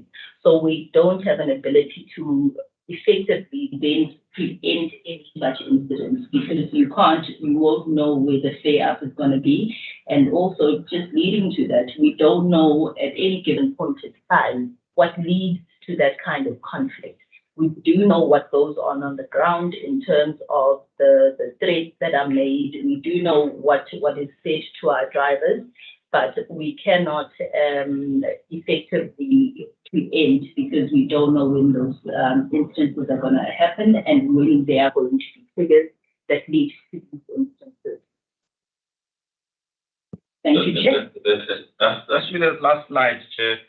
I guess we will leave it at that. From a train point of view, as I highlighted, 2 incidents, and the worry on that one, Central Line in particular, is the messages that are coming out since the recovery of phase 1 of Central Line, and we do need assistance in terms of covering that and making sure that we don't get that line that we've fought so much to recover being impacted by such messages. Thank you, Chair. Thank you very much. We will call an urgent meeting on the Central Line matter as well, because we know that needs to be urgently up and running. It has some massive impact on the communities on the Cape Flats and on, interestingly, the taxi industry as well. I found out the other day, because they were saying to me that the reason people sometimes mistake if the trains are running, but the trains Pinitjas Plain, Lentegeur, that line, the taxi is actually a big feeder system for those trains. And now some of those taxis are standing still. I didn't know that. But now we're going to Major General Patakila. I know you've been waiting for a while. I'll hand over to you and your team. Should we flight your presentation, or are you going to flight your presentation? Well, thank you, Chair. May I ask you to flight the presentation from your side? Thank you. We'll do it now. Johan.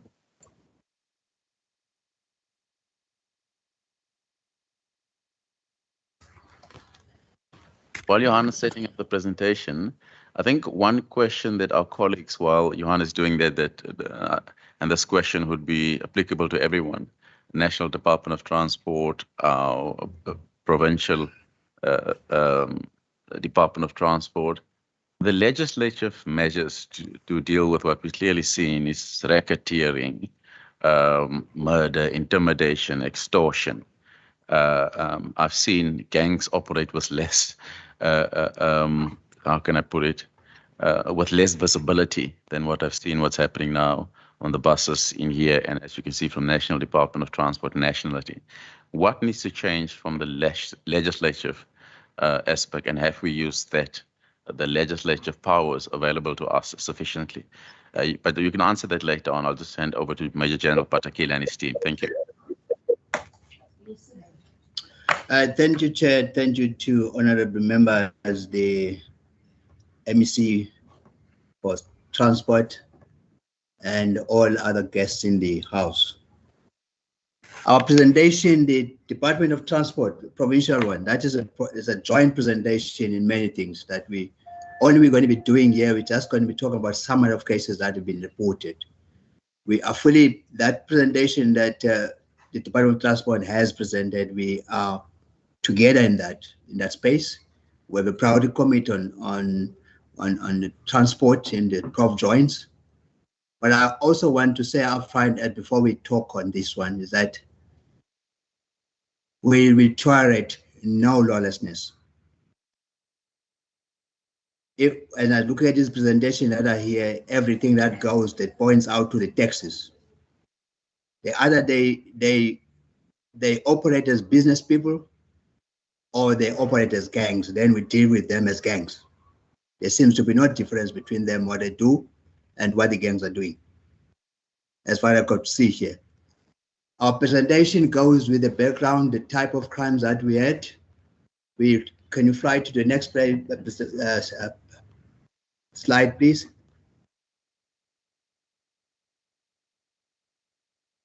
We don't seem to, yeah, that's the background of what we want to say, that we were invited to be here. But the number of incidents that related to taxi, buses, and trains where people were either killed or injured, the property damage were reported.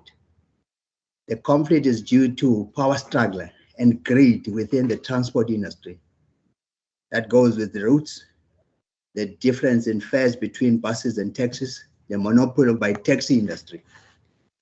Incidents such as hijacking, extortions within the transport sector have also been identified as a threat to public transport. Next slide. These are cases that have been reported to us in the Western Cape, murders and attempted murders, where firearms are predominantly used. And malicious damage to properties, objects are thrown towards buses and trains to cause damage. The unlawful high seizure of vehicles with the intent to extort the drivers, and they get fined 1,500, is demanded as a penalty to non-permit holders by the taxis. And the victims of extortion are threatened to pay for protection fee. Next slide.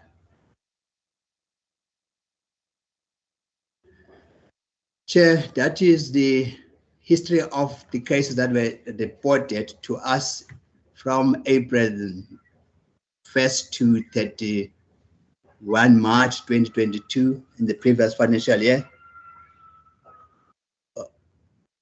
No, 2021, sorry, go back, yeah, there.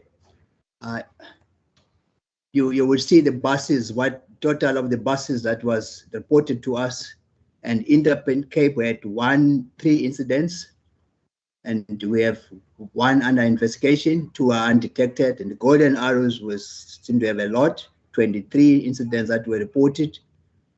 1 is under investigation, 1 is the docket is at court, 2 are withdrawn. We found 1 guilty, and the 19 are still undetected. In the train, we got 1, and the taxi industry, 206 incidents. Where under investigation, is still 122. We have 37 cases that are at court, 5 were withdrawn, 2 have been found guilty, and 42 are still undetected. And that's the total of the incidents that we had within the taxi industry that was reported as transport-related, 233 cases. Currently, we have 124 that we are carrying, and 39 of those doggies are at court, and 3 have been found guilty, 3 have been withdrawn, and 63 are undetected. Next one. From this year, April 2022 to up to today, 10 incidents of buses and 7 under investigation, 1 withdrawn, 1 undetected. 6 with Intercape, 4 under investigation, 1 withdrawn.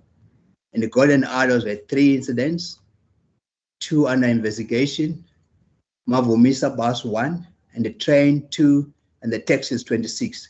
That brings to 38 total. Total that's still under investigation is 24. 1 was withdrawn, dockets to court is 8, and 4 undetected. Next slide.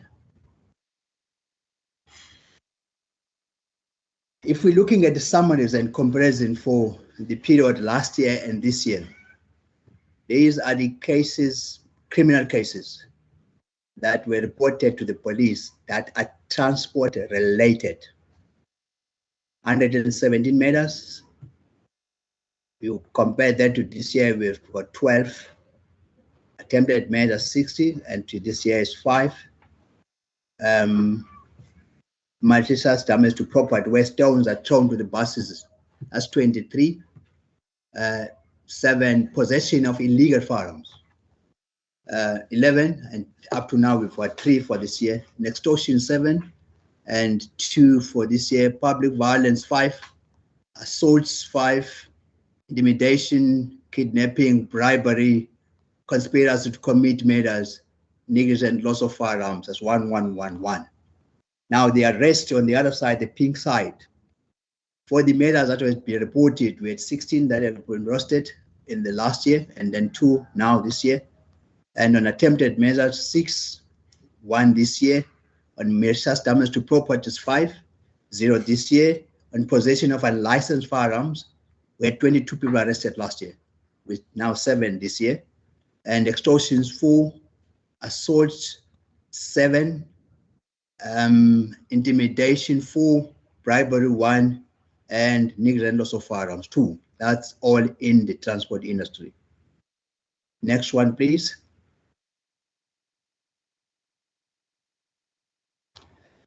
Now, these cases that are reported, now we're now breaking into each company.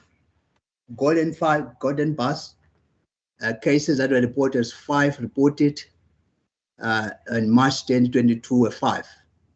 And 5 public violence, and then the group of people that threw stones to the buses. And then cases reported in May 2021, July, August, and March. And 18 malicious damage to property to the Golden buses only. And buses were thrown with bricks, 1 arrest.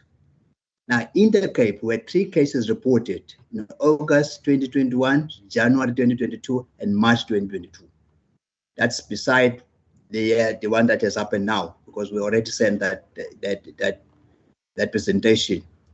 And 2 malicious damage to property and 1 attempted murder. The bricks are thrown at we have no arrest so far. And at Prasa, in July 2021, we had 1 malicious damage to property, railway damage, 2 arrests were made. Next slide. This year, 2022, April to now, as a financial year, 3 cases were reported in Golden Arrows, where and 2 malicious damage to property and 1 public violence. Buses were thrown with stones and bricks, and Intercape had 6 incidents. In April, 3, May, July, and August. 1 attempted murder in August, 1 attempted murder in July, and in May, 1 malicious damage to property. And the method used, they were shorted, thrown with bricks, short, Mavumisa bus, 1 case reported, and 1 malicious damage to property. Again, bricks are used. In Prasa, in May 22, were 2 malicious damage to property in Middlesbrough and Wellington. And again, bricks are used. Next slide.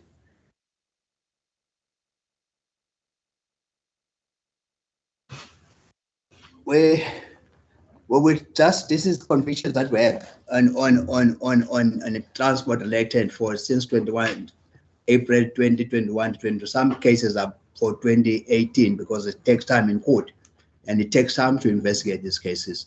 But these are the list of the, if you go to the last, on the last column on the right hand side, you go to 15-year sentences, life sentences, 15-year sentences, 5-year imprisonment, 5-year suspended sentences, 18 months imprisonment, 5-year imprisonment, and 15 years imprisonment. Next slide, please.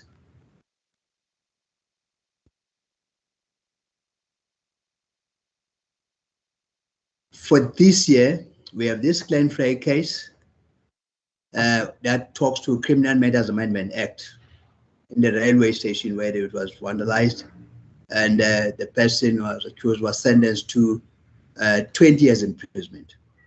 That's how serious it is if the people are vandalizing the infrastructure and the credit card essential infrastructure.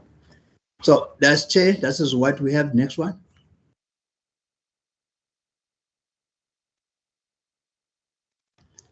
Now, what we are doing, we have this integrated investigation task team, which we've now listened to most of the things that are happening in the Eastern Cape, and we seem to be sharing the same, which we have now, or what we're talking here,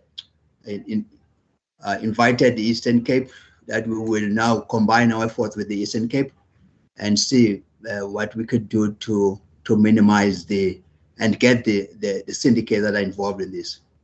We have the Transport Priority Committee, which regard has already indicated, has already presented, and that presentation was from the points, the joints, provincial joints. Then spontaneous meeting that talks to protest marches that are happening, and those are weekly meetings that we have. And then our provincial operation restore that we are doing, and visibility on the road, VCPs, and also looking at hotspot areas in the places where these robberies are happening, especially in Kailicha and Nyanga and all those other areas.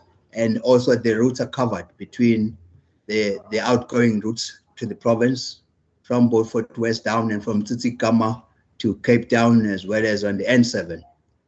Then we go to provincial non-ferrous metal committees, because the theft of copper wires and the rail lines are actually problematic. We've got now a team that we call the Economic Task Team that is integrated with the City of Cape Town and other parastatals. We are making inroads in recovery of many of those things, that those cases will come in the future.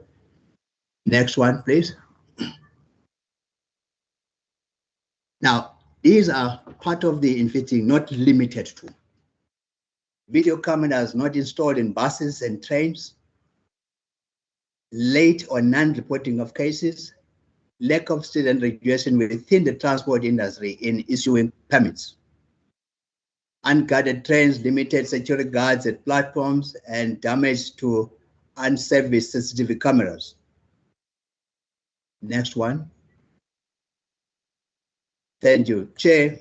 These are what we've, in addition to what the Department of Transport has presented, because we're jointly in that space, and we're looking forward again, because we've been working, we've solved many of the cases, and we have also determined to solve these ones. But the only thing that we want to look at is whether in the legislation we are actually looking at with our lawyers and our legal service, the gaps that we will be advising on. We are doing our part, but also the fact that which is unfair that was the first presentation that was saying when there were no escorts to the buses. On this side of the province, we do not have that agreement to escort buses. But we are on the road. We make sure that we are on the road. We are not security companies. We are policing the whole of the country. Thank you, Chairperson.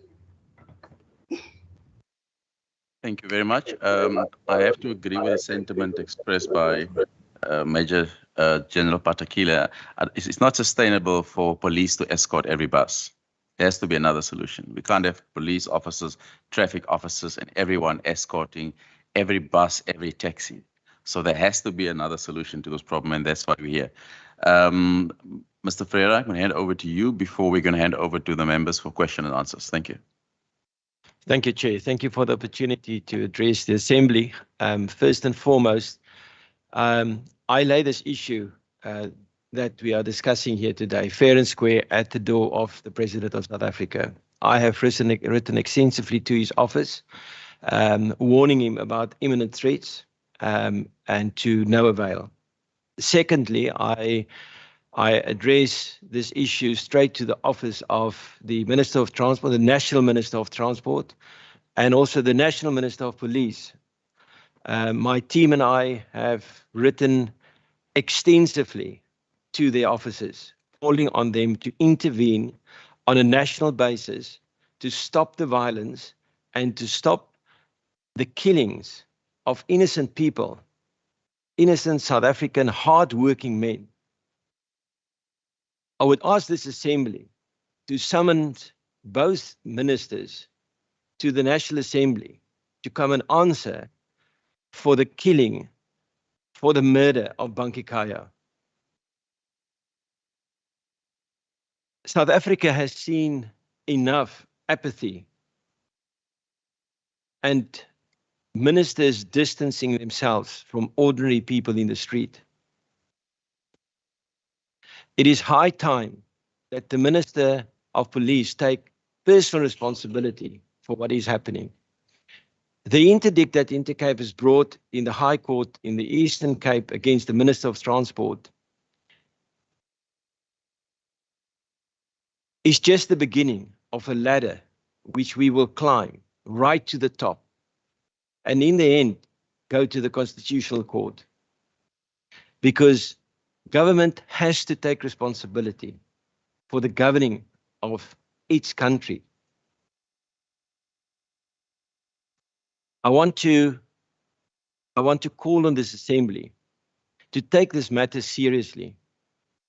We read in the newspapers about government being hijacked, being hijacked by certain individuals. The same is happening in industry. We see it in the construction industry. We see it now in the transport industry. I have forewarned the officials of the Department of Transport, national and provincially, that the taxis specifically operating out of the Eastern Cape and the Western Cape are systematically cleansing the Eastern Cape from bus operators, national cross-provincial bus operators that's been in business for 40 years, such as Intercape. They have effectively now succeeded in that, where certain towns has been claimed by taxi associations. Millions and millions of rands are demanded for safe passage.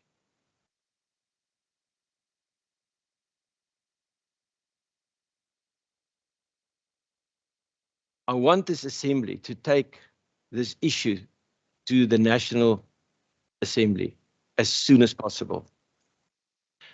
We will be doing a press statement and a press release after this Assembly, and I will address the press in more detail because I'm conscious of the time and the limitation of time.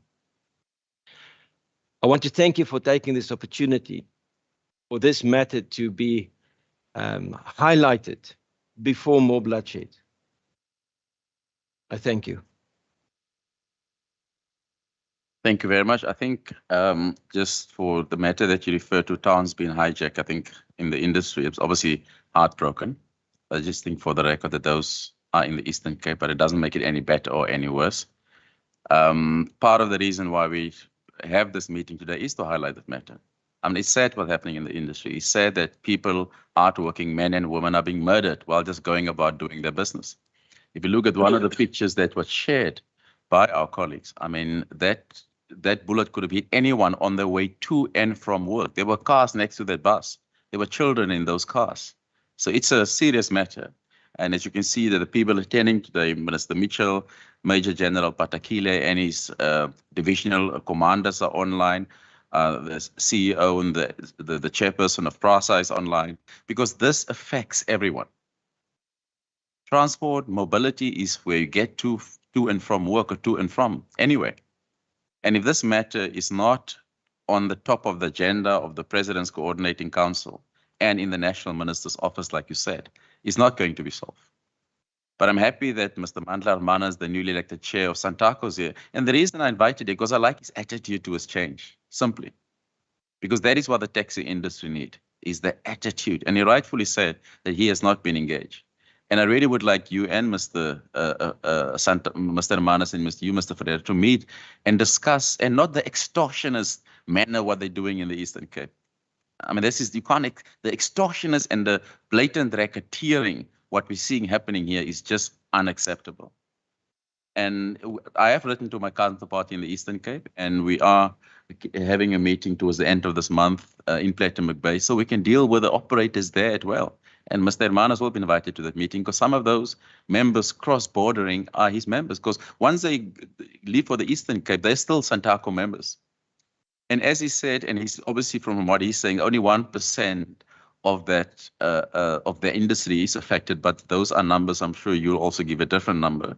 But anyone is affected by this. All of us are affected by it. We can't wait until it gets to our homes, because it's our people, our cousins, our brothers, our sisters who use us public transport on a daily basis, expecting us to find solutions. And I hope that we can, some of the recommendations is going to be to the National Assembly, to my colleagues there, so that these matters, as mentioned by the Department of Transport, is happening in all other provinces. But it's not acceptable. It can't be the norm that a bus driver or anyone must pay 1,500 rand or any amount to operate on a certain route, including the no-go areas in Philippines, as Mr. Hermanas say in the taxi industry. It's not acceptable. It's not okay. And we can't go on like it's okay and it's the norm. So before I get my questions, I'd like to hand over to my colleague in the chamber, and then members online, if you have any questions. Honorable Marie, continue. Thank you, Chair. Chair, I have a few questions. Yep. So may I ask Posted, them all? yes. Okay. My first question is to the Major General. Major General, what engagements have there been, if any, between SAPS in the Western Cape and the Eastern Cape on this shared risk with transport-related attacks? And just added to that question, have there been any motives established, and have there been any outcomes from these meetings or agreements? My next question is to Minister Mitchell or to his department. What efforts have there been, if any, to mediate between the relative safety stakeholders? I do note Chairperson of Santaco's remarks. And also on this question, if there has been any mediation, particularly on routes that are prone to violence. My third question, this goes to SAPS as well, is I see with regards to a letter on the 20th from Intercape, that it was noted that the Eastern Cape were looking to use poker as a way to charge those involved with these attacks. And we know that poker is a very, very difficult act to prosecute someone on. So my question, and this was also off the back of the Chair's question, is can we not look at other forms of legislation to penalize people? So I see through a lot of the convictions we're relying on criminal act, but what about the essential infrastructure and the critical infrastructure acts? These would allow us to essentially ensure that people can be behind bars for 30 years or receive a fine of up to 100, I think it's million rand, which is quite significant. So that's my question to SAPS. My next question is to Intercape, GABS, and to Santaco. I'd like to know, how has this affected you fiscally? Do you have a guesstimate or an estimate of what impact it's having on your profit margins? Then again to SAPS, what resources have been allocated to fighting this type of extortion? I do note an extortion task team was established, I think it was last year, but I'm not clear on any outcome of that, particularly in this regard. And then finally, to National, just looking to the National Department of Transport and Public Works, Looking at your recommendations, I do see there is quite a lot of focus on establishing national teams, that there should be an integrated stabilization plan through NAT joints. But there seems to be a sort of divorce between what will happen at the national level and what will happen on more localized and provincial level. So, for example, I see here it says law enforcement agencies should establish a joint task team, but this is unrelated to an integrated stabilization team. And for me, this is concerning because it will ultimately result in a data gap or a lack of intelligence sharing, and it will mean that we will fail to have the necessary convictions. I mean, if we go back to SAPS's data, I see that total cases from April 22 to August 22 were 38, and of that 38, there were 0 guilty convictions. And there was also a significant gap between total cases and dockets to court of 36.8 between total cases under investigation, and under investigation to dockets to court was a 67% decrease. So there's a serious data gap there, and it's for that reason that I'd also like to ask National Department of Transport and Public Works and the National Department of SAPS, why are we not considering devolving entities such as intelligence or the necessary resources allocated to address this issue to the province or to a more localized level? Because that's where the data will be, that's where the information will be. Thank you. Thank you. I see.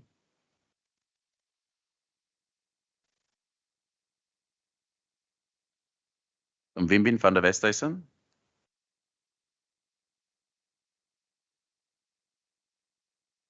Chairperson, can you hear me? Yes, I can hear you. Thank you very much, Chairperson. Once again, let me make use of this opportunity to applaud and commend you for this initiative. It's very integrated and it's also very representative.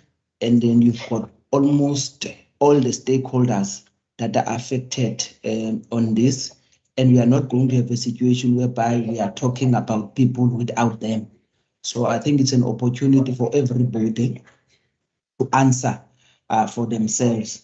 But also, Chairperson, having said that, I think there were some people that were actually a bit excluded, or maybe you might have not considered to invite, which I think are also directly affected. Maybe in future when we are having this engagement, we can look, because I did see on some of the slide there, it has also been mentioned that they are directly affected. For example, the people that are dealing with scholar transport as well as staff transport. We do have reports on a regular basis of also how they are actually being harassed and actually being at some stage there are allegation of them where extortions, incidents of extortions or requests for extortions from them. So I think maybe we should, I know they do have an association, but also, I also know, Chairperson, you might also know that there is an association of commuters. Most importantly, the people that are affected by this are commuters. I think, again, in future, it might be good that we might also be just as representative as possible. But also, Chairperson, one of my, maybe I will also raise it even when we are dealing with resolutions, is that I think for a session of this nature, you don't need the 2 or the 3 hours that are allocated for a standing committee. We'll probably need more than just a meeting, maybe some kind of a summit where we are going to come up with resolution that might even be binding to some of the participants. Find a way where we are coming up with some kind of an understanding and an accord that these are the do's and these are the don'ts. So I'm saying that in commending your initiative, I would like us maybe to have establish a platform where we are going to come up with permanent solution to the problems. But if I can go directly to some of the presentation that have been raised, Chairperson, maybe 1 or 2, maybe 3 questions I would like to get maybe clarity on. Is that I see in the presentation that was made by by the Intercape. There is a mention that I think on the 13th of April, I think it's on slide 10, there was a meeting with SIA on attempted extortion. Because it's been raised, maybe it might be good if I'd like to get even more understanding on the matter. Was there maybe a complaint late, and then was there also maybe the incident reported to the authorities as well? So I think there are a lot of other practical ones that were made, that were raised on slide 13, but I think more importantly, I thought maybe let me just raise those, because I think I like the practical way that it was dealt with.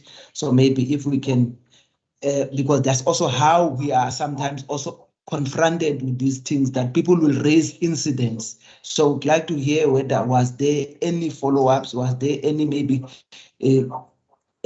charge laid in terms of that. Then my second last chairperson, and I'm glad also we are having representative of the taxi industry in the form of Santaco, because there seems to be quite a lot of issues raised relating them, but also we've learned now today here, chairperson, while everybody might complain about them, they seem to be also have been victims in some instances, as has been raised by the chairperson, that, for example, there is an issue he's raising about the Philippi East, which seems to be a no-go area. Just want to ask maybe from the chairperson of Santaco, has this been raised with the authorities? Was it reported also as a crime, and maybe a charge actually laid against this thing? Because I really would like us just to be as practical as we can be regarding this matter. The last one, chairperson, will be the issue, again, a practical issue, because now we are hearing some of these things from the horse's mouth. For example, the issue, I think the slide that was made by Mr. Patekile on SEP's presentation, there is a line there saying that there's hijacking, where a amount of 1,500 was requested for protection. I just want to check whether has also once again this matter been taken up. Is there an investigation that is coming up? Have some of these perpetrators, if they are perpetrators, been brought into book? So, but as I said, Chairperson, it's a very good initiative. I would like maybe we can maybe formalize it into a forum where we're going to come up with some permanent resolutions on the matter. Thank you very much, Chairperson. Thank you, Honorable van der Westhuizen.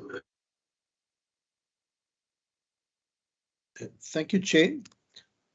Chair, I first would like to say thank you very much to you for calling this meeting.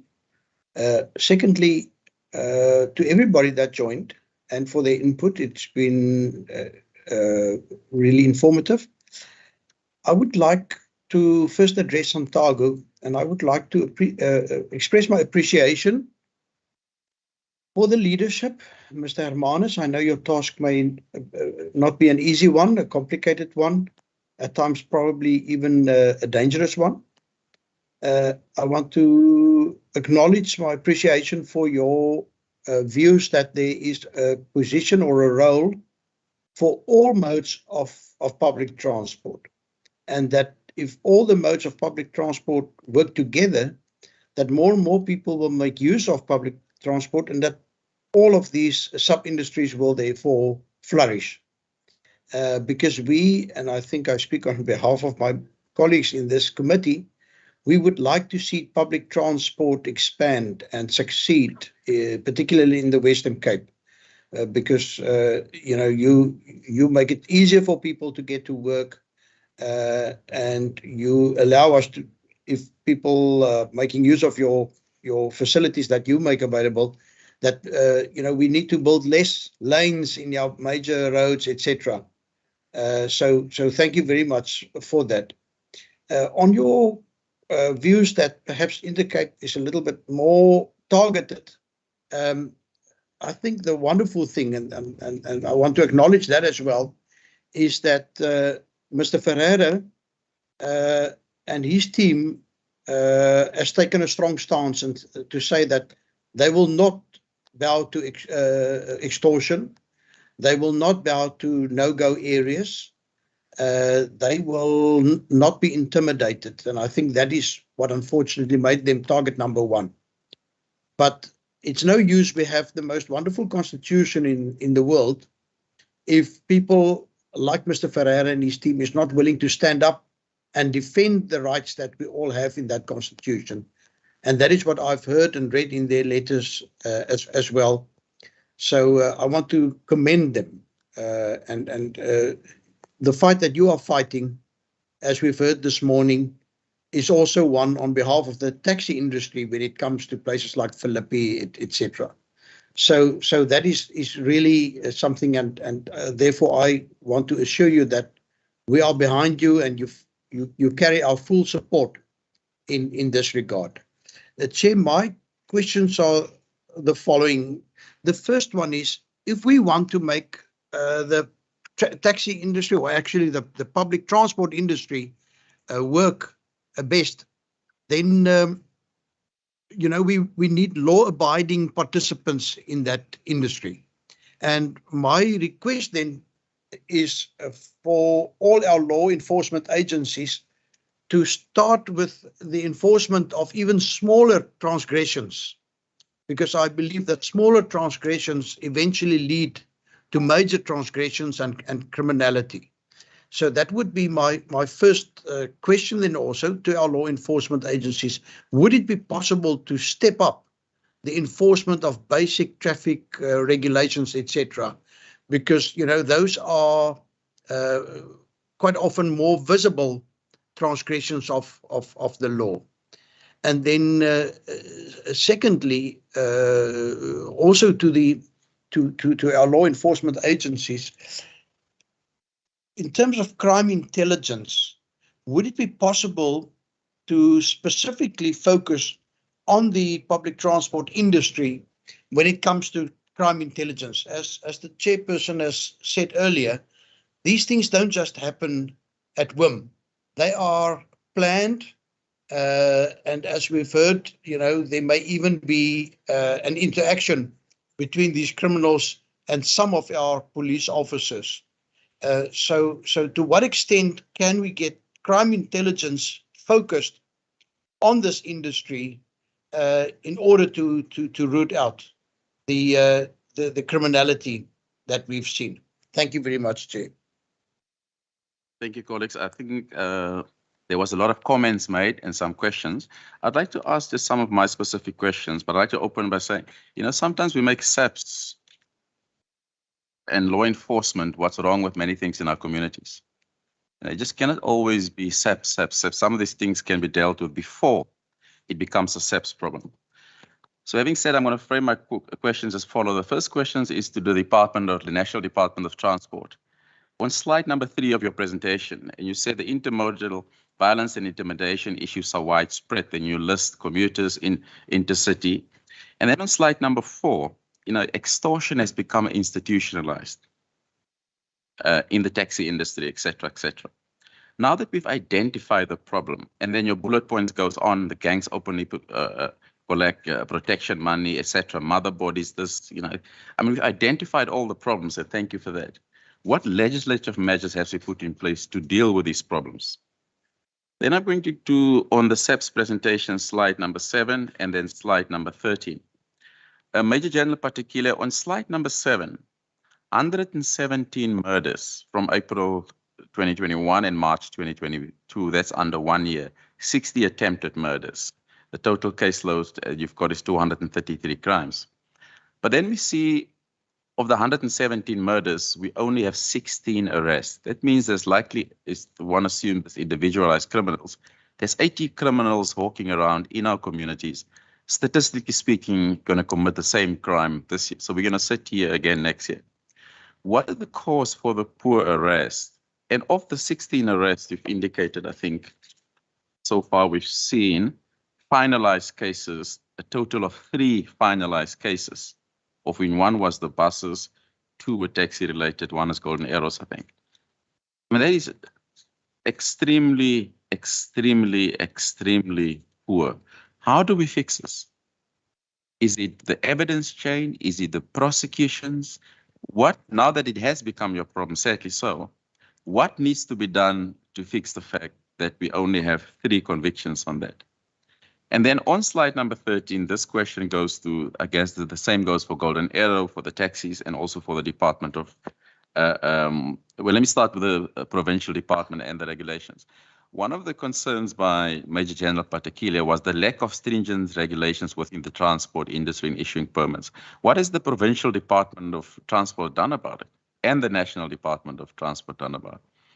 And then one of the points also Major General Patekile raised is the unguarded trains and limited security guards. So that question is also to PRASA. What has PRASA done so that it doesn't become SAP's responsibility to guard trains? You know, each individual like myself at my house have a duty to guard their own property. So what has PRASA done about the unguarded trains and limited security? And then the damage and unserviced CCTV cameras, that goes, I presume, not I presume, would be the same for Intercape as well.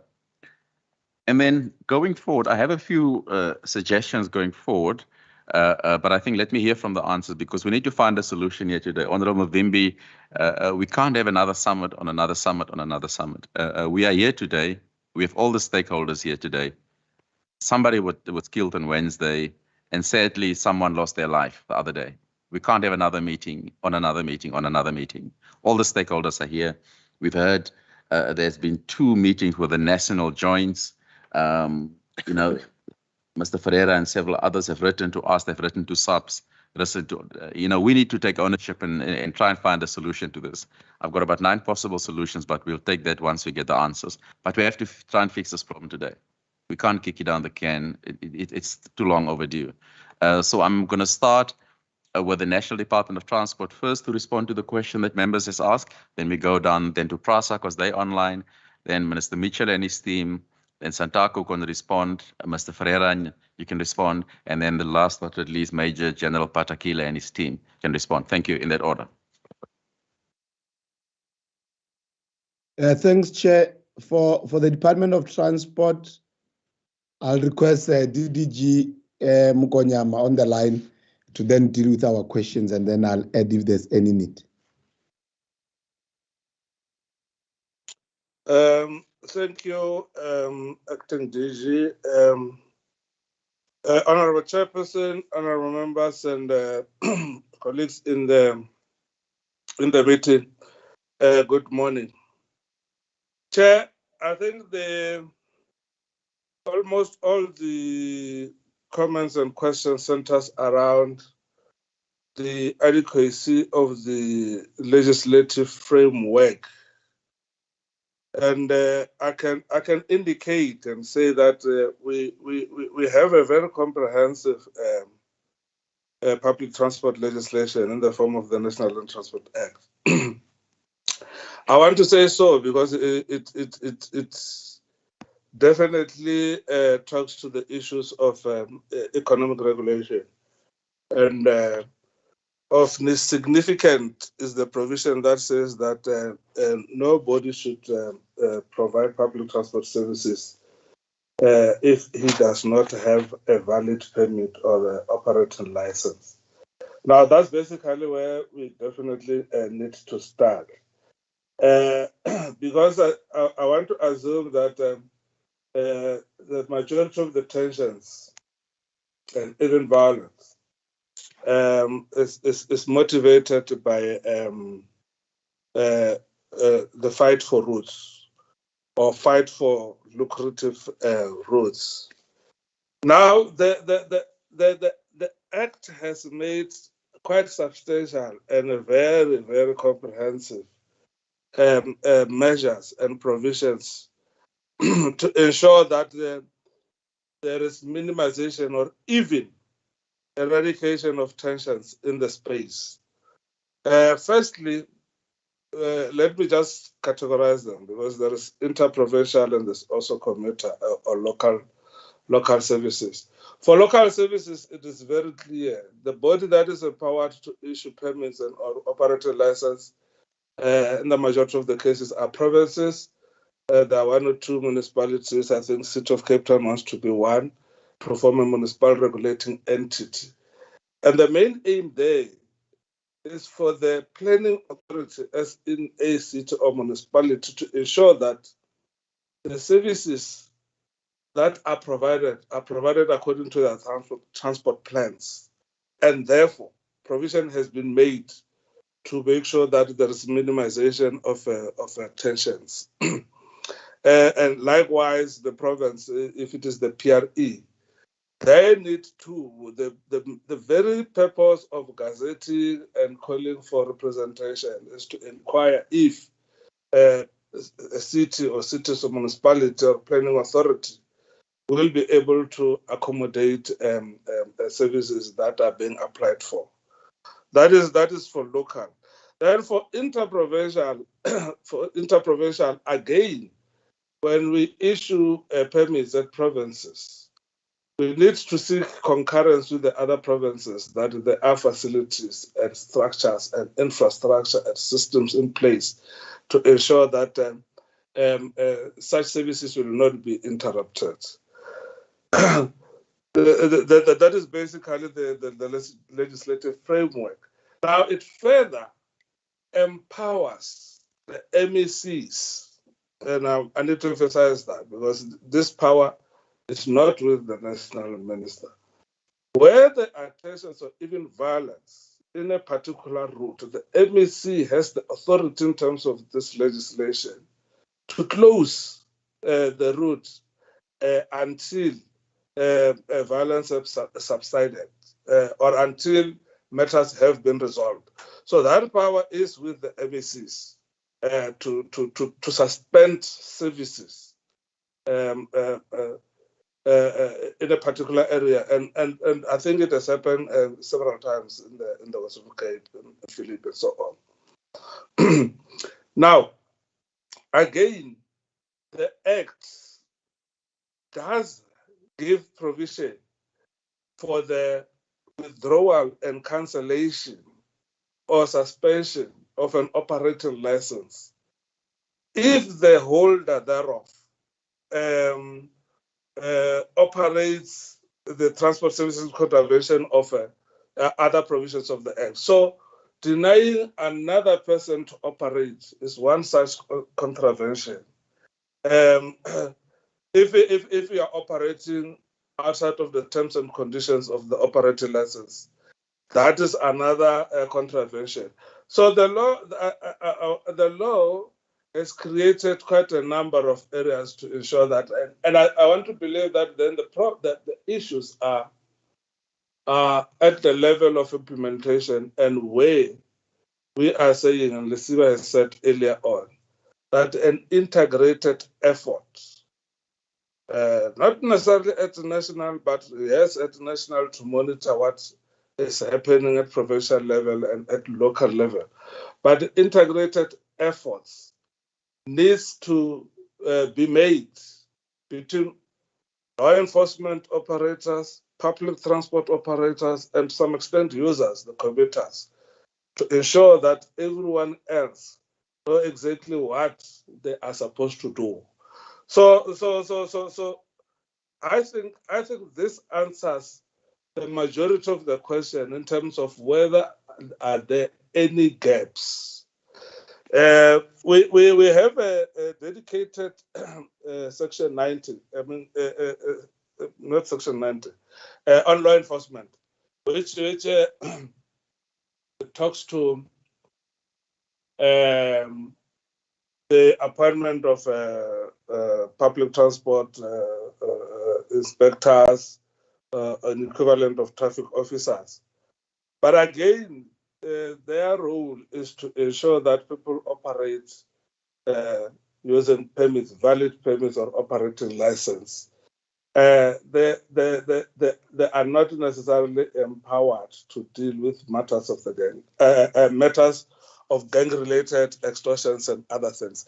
And I must indicate, the only fee that is supposed to be paid by a public transport operator is when they apply for an operating license, and that is cuts across. So there is no there is no provision, there is no section that empowers any other person to extort money or even collect money from another person for the purpose of operating in a particular route. So there is just that a fee to operate, and that is for processing of the license, and that's it. But again, I want to believe that the one role that we can play in the transport space, because we are not capacitated or empowered to deal with matters of criminality. That is a responsibility of South African police services.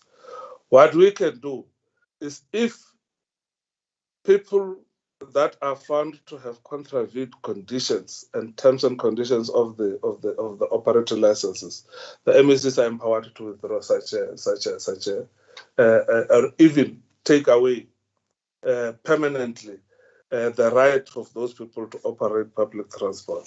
So Chairperson, that would generally be my response in relation to what national can contribute. But we are definitely developing and are part of the development of a blueprint as part of the security cluster to comprehensively deal with these measures. But 90% of those are pure criminality. Thank you, Chair. Thank you very much. If you can please, you wanted to, Acting DG, you wanted to add? Yes, Chair, I just wanted to add, there was one issue raised by Honorable Member with regard to our recommendation and its alignment to the national initiatives.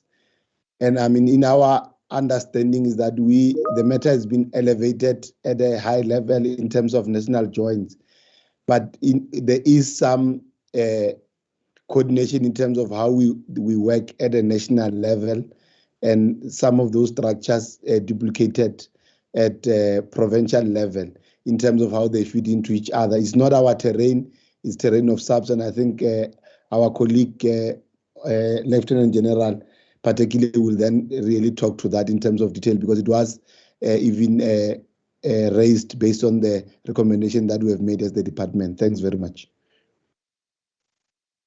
Thank you. If you can just share those timelines with us on the blueprint, one would appreciate that. And then next, I'm going to ask Mr. Ahmed to go next because he needs to go to mosque soon. So you can go, sir. Oh, thank you very much, Chair. I really appreciate that. Can I perhaps just ask my DDG, Advocate Reyneke? He wanted to add something before I fill in. Yes, thank you, Chair. Chair, just before Mr. Ahmed comes in with regards to sort of the mediation efforts on the routes in the response to one of the members' questions, I think we need to understand that what we are dealing with here is crime. There's enough legislation to say that is crime. You don't need more legislation to stop extortion. You don't need more legislation to stop stoning on buses. There are legislation in place in order for us to tackle the issue of crime. We need to find more effective ways to ensure that people are held accountable for committing those crimes. Now, our department sort of recognizes that we are dealing with actually an equitable system within the transport industry. And I'm supporting Mr. Hermanus here. Government provides subsidies to within the public transport system so that commuters can pay less.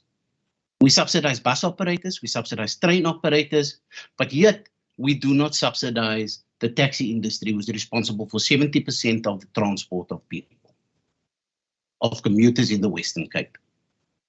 So what does this result in? This results in a system where trains and buses, the fares are lower, and they're able to keep their fares lower than the taxi industry.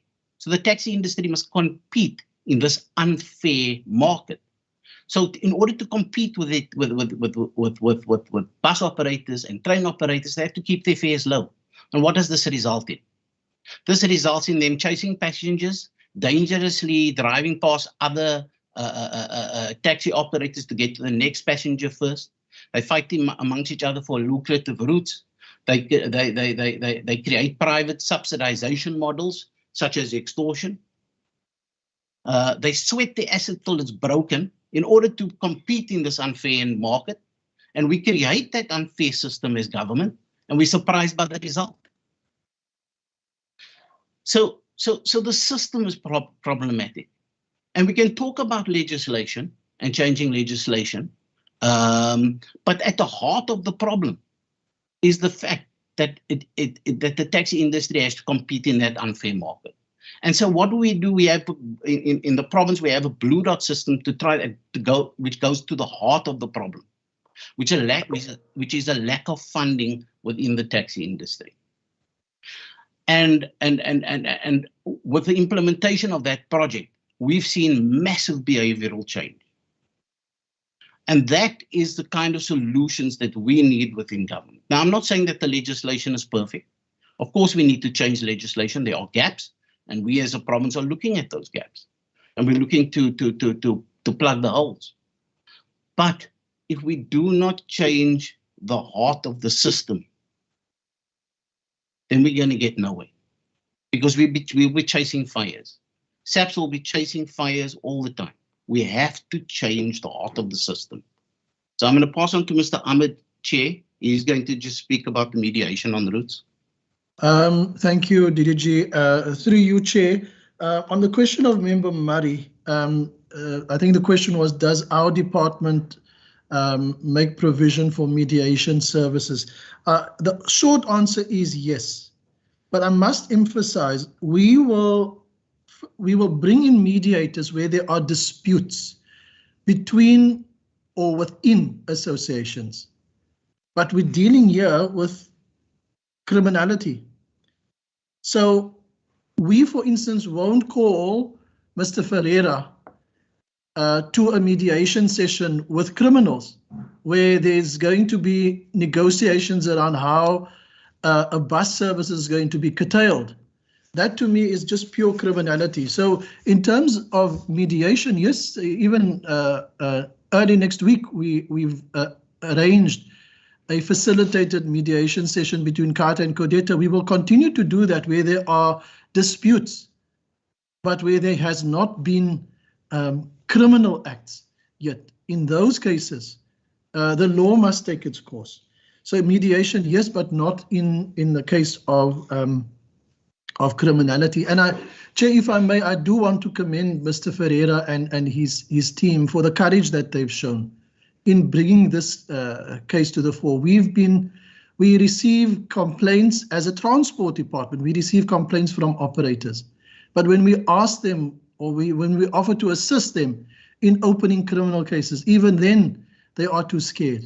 And General Patakile mentioned that the statistics that we have may paint a skewed picture because many victims are too scared to open cases. And then in support of what the DDG has said and what Mr. Hermanus has also said, the solution lies in changing the behavior of public transport operators. And one of the solutions that we've put forward as a department is the blue dot system, where taxis are tracked, where the behavior of the drivers can be monitored by the department and by the owners who employ them.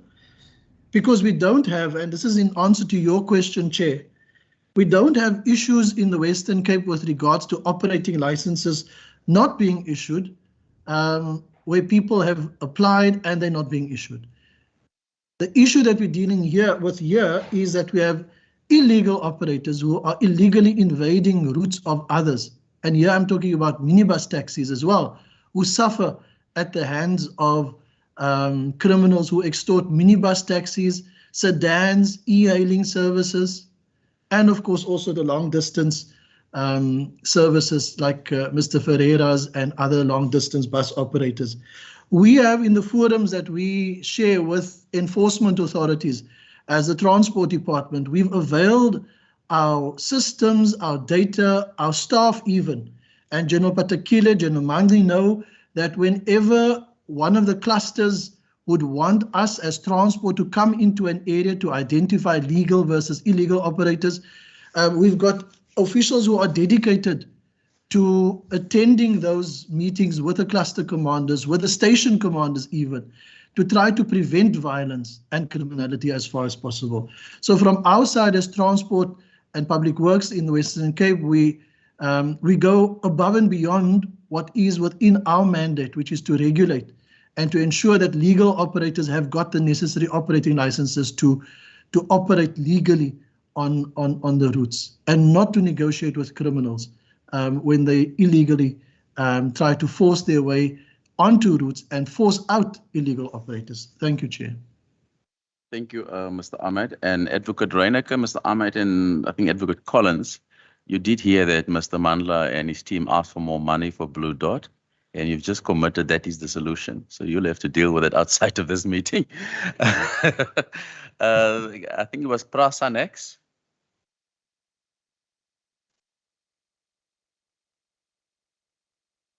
Yeah, I've got the head of security online, but before I give him space to further add, I just want to, at a high level, talk about the integrated security plan that we've communicated both to the public, to Parliament, and it, first of all, it's a phased approach, if I'm to put it that way.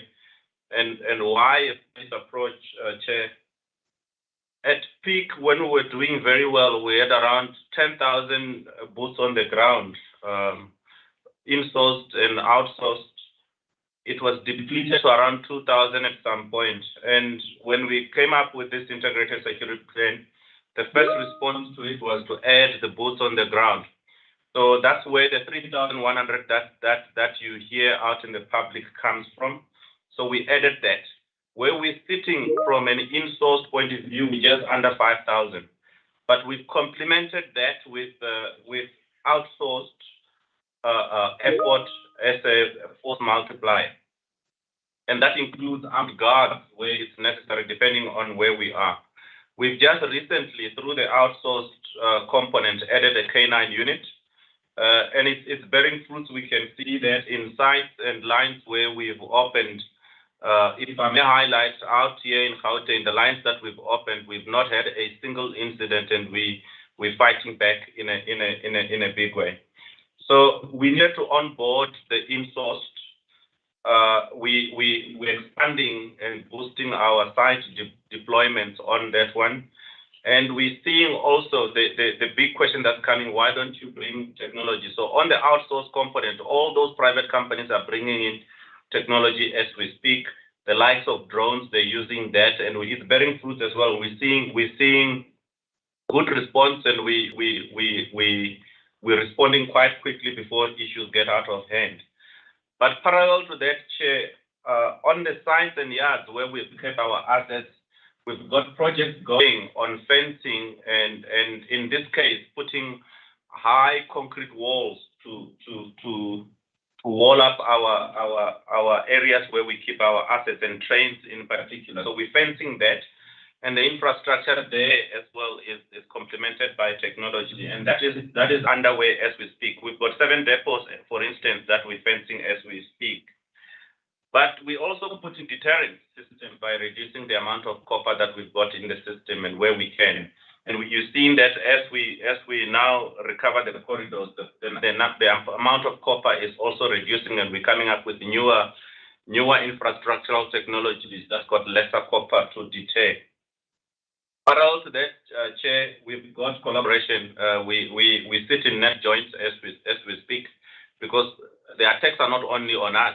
Wherever there's copper, the city powers of this world, the ESCOMs of this world, ourselves, we're getting attacked, including Transnet as well. So we have to collaborate with other entities. Obviously, there's the next phase. As I said, it's a phased approach. We need to start insourcing our own technology as well, and we're going out as we speak, and it's funded for drones, for e-guarding, for body cams. So that's underway, and it's coming for better visibility and also as a force multiplier.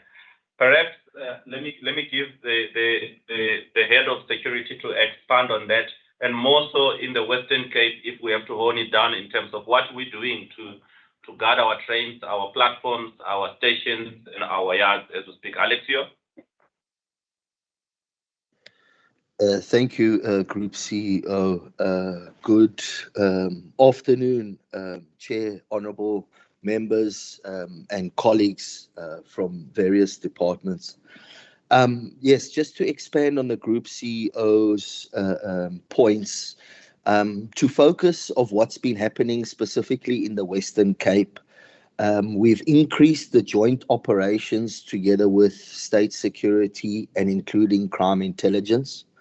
I'm happy also to report to the committee that in the background, together with the City of Cape Town and law enforcement, we are looking at reigniting what is called the Rapid Enforcement Unit, or the REU. It was stopped 3 years ago due to funding issues, but we've been working hard in the background together with the law enforcement in Cape Town in order to make sure that it's not a short-term reformulation that we are doing to this REU unit, but a long-term 5 to 10 year plan that the unit will be able to operate it and funded from 3 different sources. The second part I would like to add to this committee is that PRASA, as we had done in the Mabopane area when we brought up the first presidential project, we are deploying an intervention unit within the first week of September.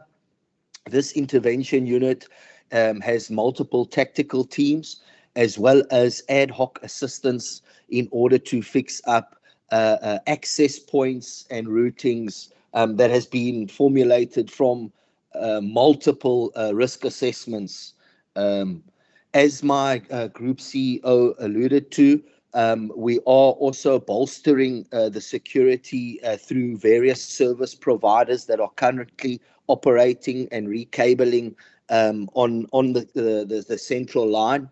One would observe that there are heavy nyalas being deployed within the Bonteheuwel junction as well as the Nyanga area. Multiple patrols are happening there, and feedback in terms of NatJock as well as local law enforcement, policing forums and all of that. The communications have been bolstered. Lastly, Chair, I would like to add that PRASA previously was having a restriction on certain security issues in the Western Cape, specifically from a ruling that didn't allow PRASA to go out to the market with open tender. It was a Judge Slope ruling that prohibited PRASA to go to the open market. However, we will be approaching the courts during the course of this month in order for removing that judgment, as we are now complying to the elements raised in that judgment, and then PRASA will be bolstering going out to the open market for much longer term contracts. One must also note that PRASA has adopted an integrated security plan with multiple adjustments in that plan, which gives us a hybrid model of internal and external security officers. And lastly, just to note in this committee that as our projects roll out in terms of the concrete walling and the fencing projects, as well as our station rehabilitation, over and above that are our e-guarding systems, as well as updated CCTV and technologies being implemented in conjunction with those projects, Chair, and which will then be linked back to the Cape Town Traffic Management Centre, where we will have 2 full-time security officers also taking part in the TMC in the Western Cape in order to bridge over the technology and the feeds to curb the crime. Thank you, Chair. So I'm happy to know you dealt with 2 of General Particular's concerns. Your video cameras are coming and your unguarded train security, you're saying starting on the 1st of September, if I heard correctly, and the rail enforcement unit that used to be on is also coming on. The next person was Mr. Meyer from Golden Arrow. Did you want to add anything from your side? Chair, thank you. I think there was a question just along the lines of what the cost could be in terms of these robberies and windows being stoned as well as buses. I think there's an additional cost just in terms of windows alone across for a financial year. We're probably in the regions of about 2 million rand. When we lose a bus, that's immediately 2.7 million rand. And then I think the additional cost that you have to put out obviously is insurance, and that has skyrocketed for Sasria, which is the only insurance that you can go to. That probably sits in the region of about 10 million per annum for Golden Arrow, which is. But I think more importantly is the section that we don't see. It's my drivers that come to work that fear for their lives. It's that fear factor that I have to go out and do a duty and a service to the public. And it's even possible that in the very area that I live, when I drive there, that I'm either going to be robbed or my passengers are going to be stoned. And I think that's the biggest thing that management in the company has to work with to ensure to the drivers that we have to put everything in our power to make them feel safe in the job. But I think that's the biggest cost to the company at the moment is the fear factor within the environment. Thank you, Chair. Thank you very much, Mr. Manas.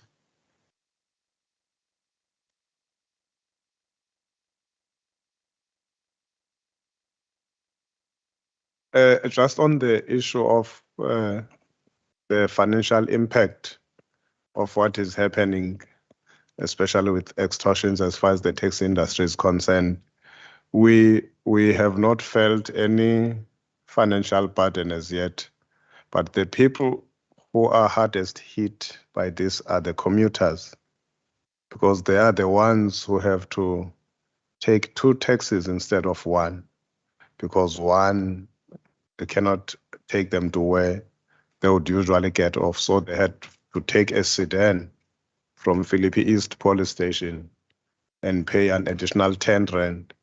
So every day you've got a 20 rand just for in and out of the location to get a taxi and then go to work. And when you come back again, the same thing happens.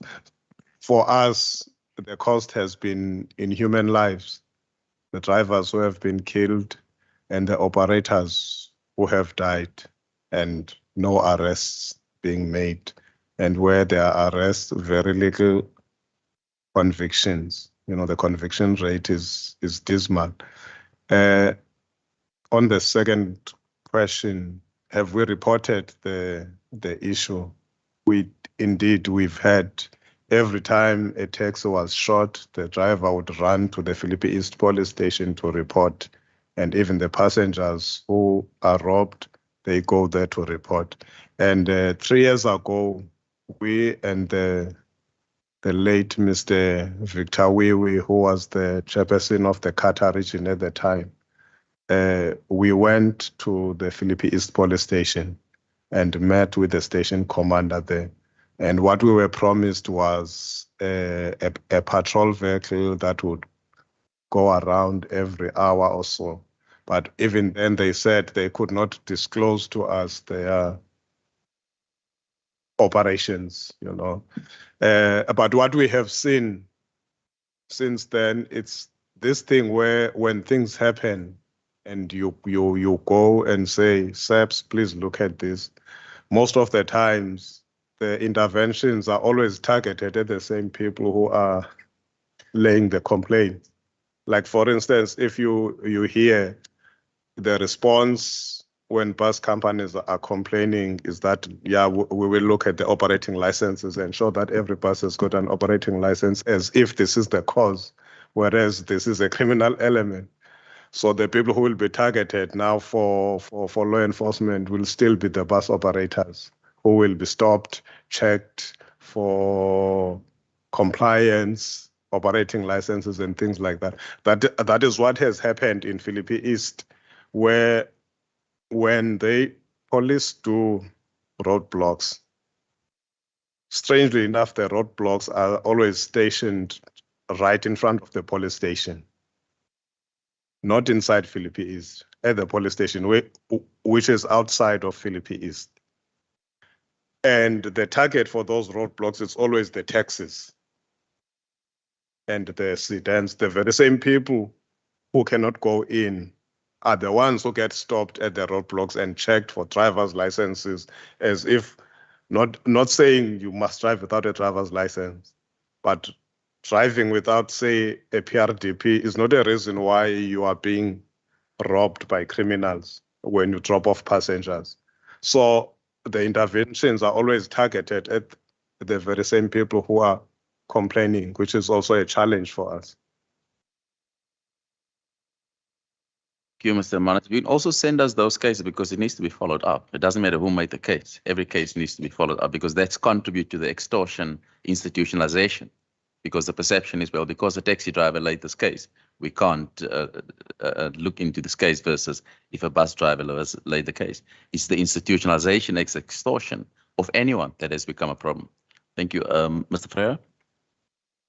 Thank you, Chair. The question was the fiscal impact on Intercape. First and foremost, I want to say that there is no cost that you can attach to human life. So if we have to talk about money, the impact in terms of the damage done on a daily, nightly basis amounts to about 500,000 Rand per month. That is cosmetic, windscreen side screens, cosmetics inside the bus, bullet holes. We've already lost, we had to write off a bus completely because the bus left the road and the damage was so severe that the bus was actually written off to the tune of 6.5 million Rand. So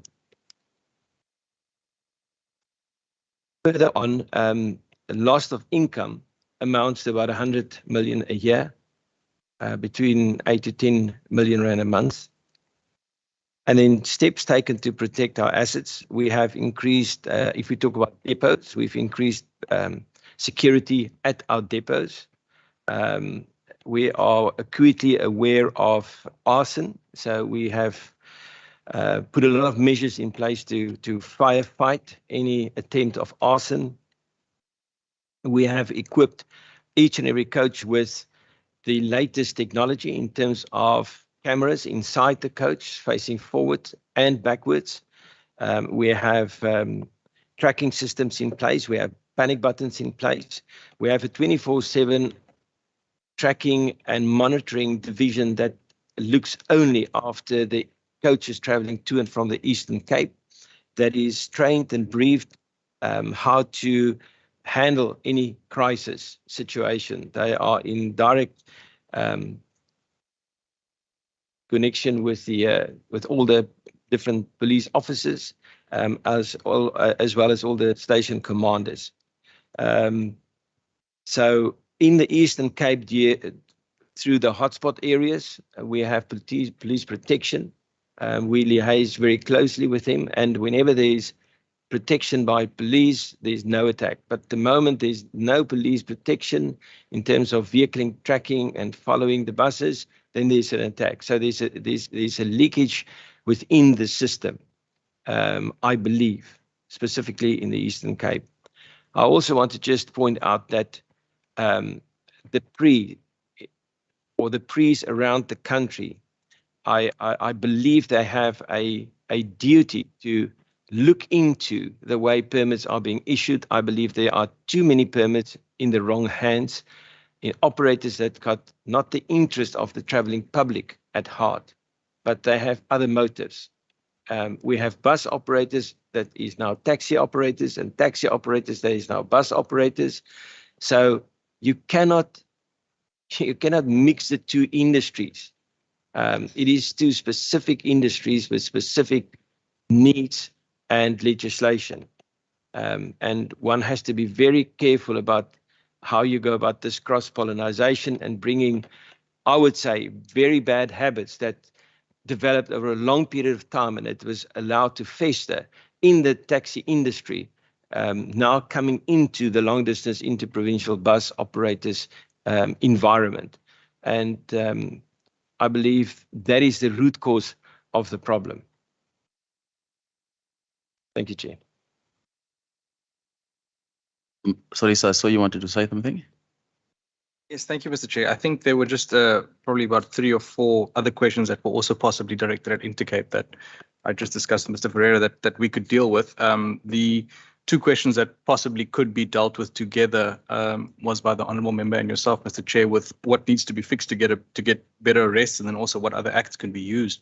At Intercape, this is a transport problem. It is a criminal problem as well, but we have a firm view that the National Land Transport Act does, in fact, provide substantial powers to the MECs and the authorities to actually make substantial inroads in fighting this particular issue. I've just seen certain things on the slides, 1,500 Rand for infractions against operating licenses. The National Land Transport Act in Section 90 allows for fines up until 100,000 Rand. It allows for imprisonment up to 2 years. And these are just for operating contrary to your operating license or operating without an operating license. So these are really strong preventative measures that can be used right then and there by the specific PREs, MECs in the provincial context.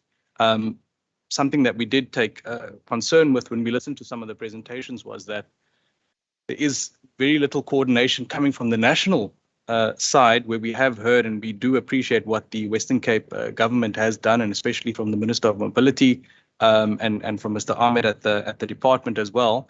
But there was a certain portion of that presentation which said that they were waiting after the president sent this thing to a certain structure for the ministers to come back. There was the Minister of Police and the Minister of Transport who was supposed to lead that process. We're not sure when that was. I think a big gap in the problems are that hasn't taken place yet. So we have to take cognizance that may well happen in due course, but there are measures that we can use at the provincial level to make sure that the problems that we have nationally don't specifically spill over and become sort of fester in the Western Cape as they are currently in Eastern Cape and other provinces. There was another question, Mr. Chair, about whether these matters are being reported to the police. I think it's been recognized that Intercape and its team, Mr. Ferreira leading that charge, have specifically stood up. In my practice as a road transport attorney, I've witnessed many other operators sometimes just leave this to the side and accept it as part of the industry. I think that a significant effort has been made to report each and every incident so that no finger can be pointed.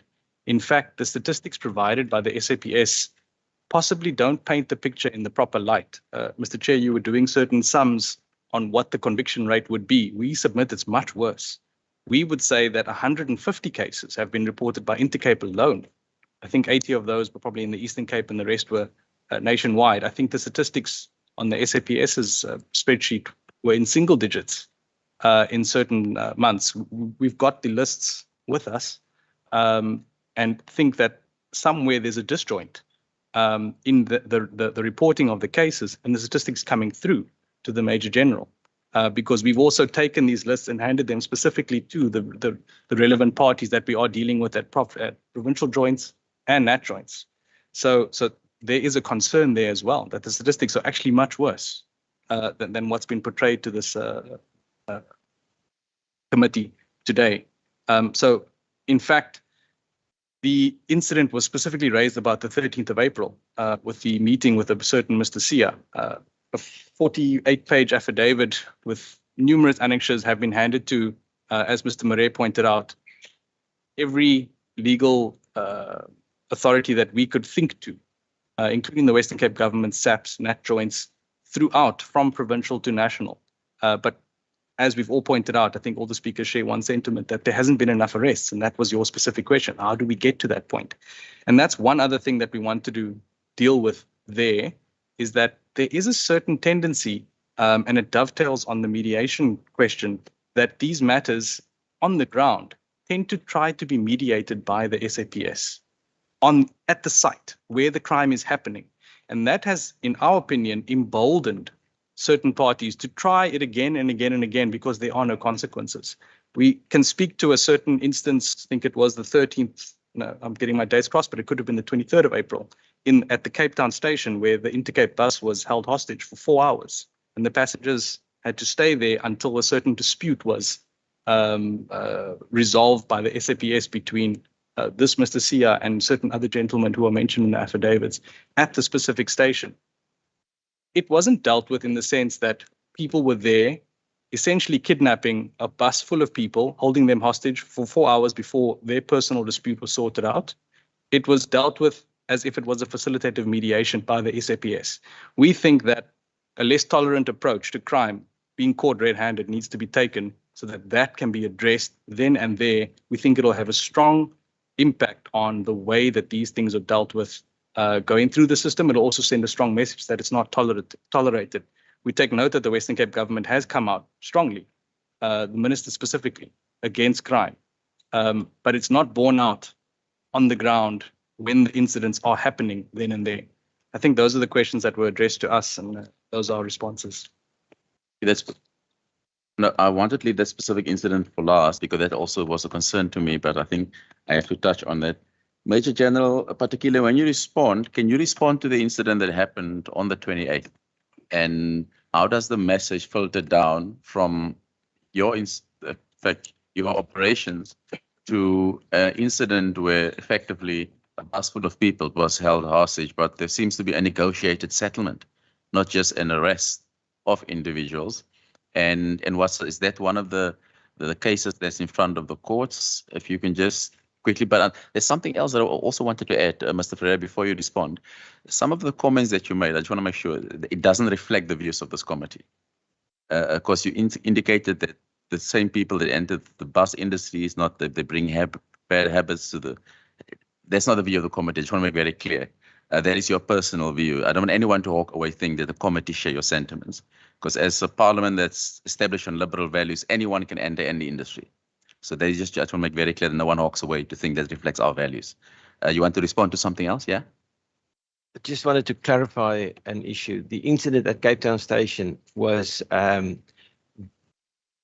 instigated by Kata and Kudeta members as they introduced themselves. And it wasn't the Intercape bus, it was the whole of the Cape Town Station that was held hostage. Before Major General particular, in fact, I wanted to ask Mr. Hermanus, you obviously aware of what happened on the day. I mean, those individuals introduced themselves as Kata and Kudeta members, and they're members of Santaco. No, I'm not aware of the incident.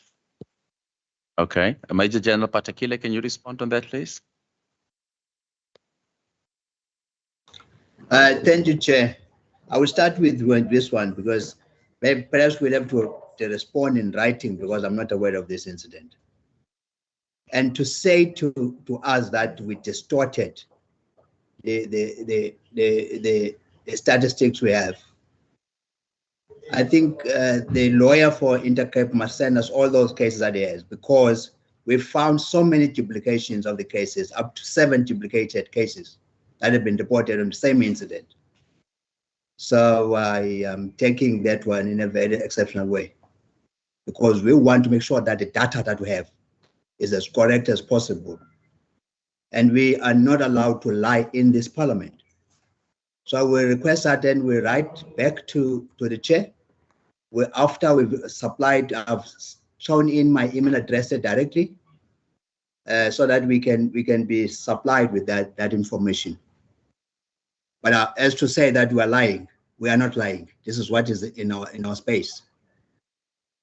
And secondly, yes, maybe we'll look into this issue that some of the issues are mediated at the operational level there.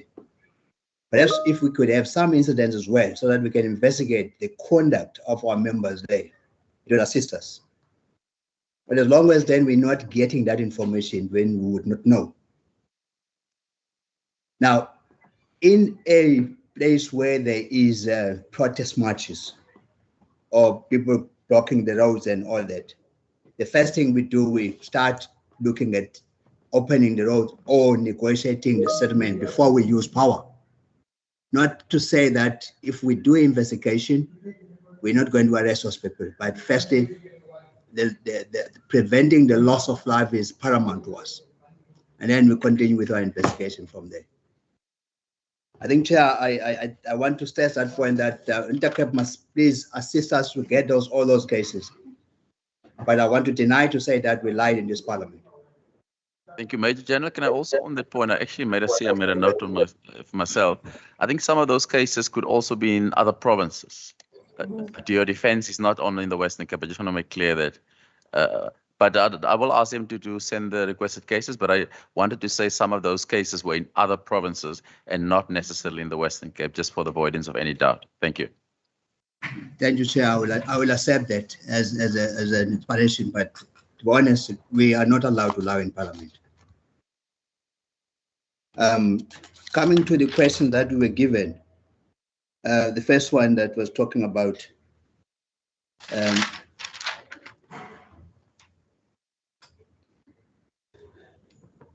what we should do to prevent this violence. As we said, there is an interaction that we got the bilaterals between ourselves and the Eastern Cape. We conduct bilateral operations, which we're not be discussing in a public meeting like this, but there is that interaction.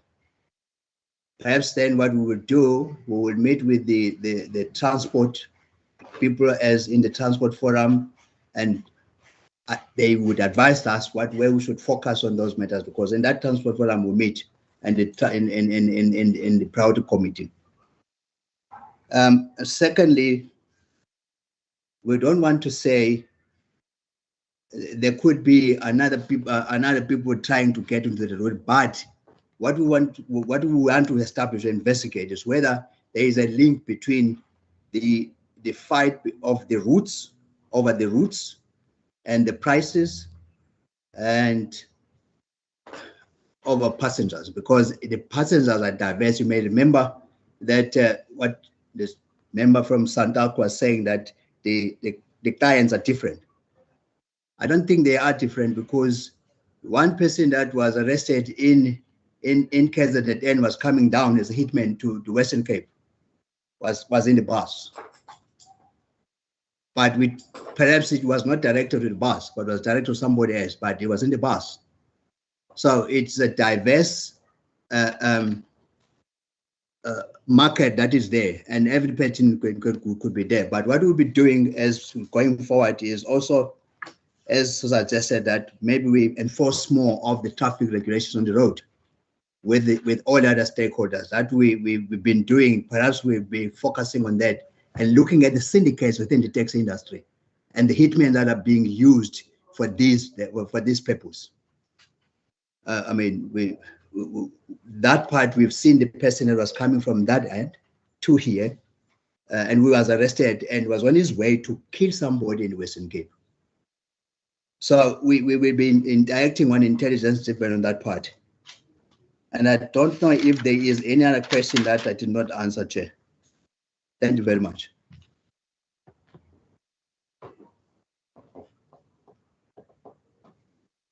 Thank you. I think that there's some outstanding questions, Major General, in particular, some of mine, but I remember Mari's hand is up. Thank you, Chair. Sorry, Major General, some of the outstanding questions from my side. I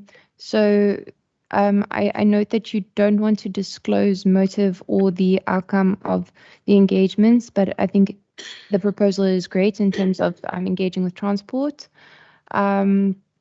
The question that I felt was, or some of the questions I felt weren't answered were, for example, I mentioned, why are we not looking at, for example, the Essential Infrastructure Act, which would allow us to prosecute people who interfere with basic services, including transport in the public and private sector, and would allow for us to criminalize them for up to 30 years or possibly instill fines up to 100 million rand. I think it's a good avenue to look at as opposed to poker, for example.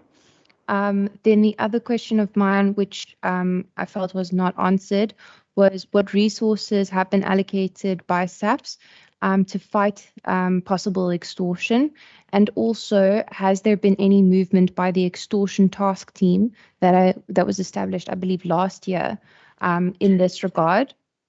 My final question, so this question comes off the back of the very, very low conviction rates, the very, very low number of dockets to court, the low number of cases under investigation versus the total cases in the Western Cape.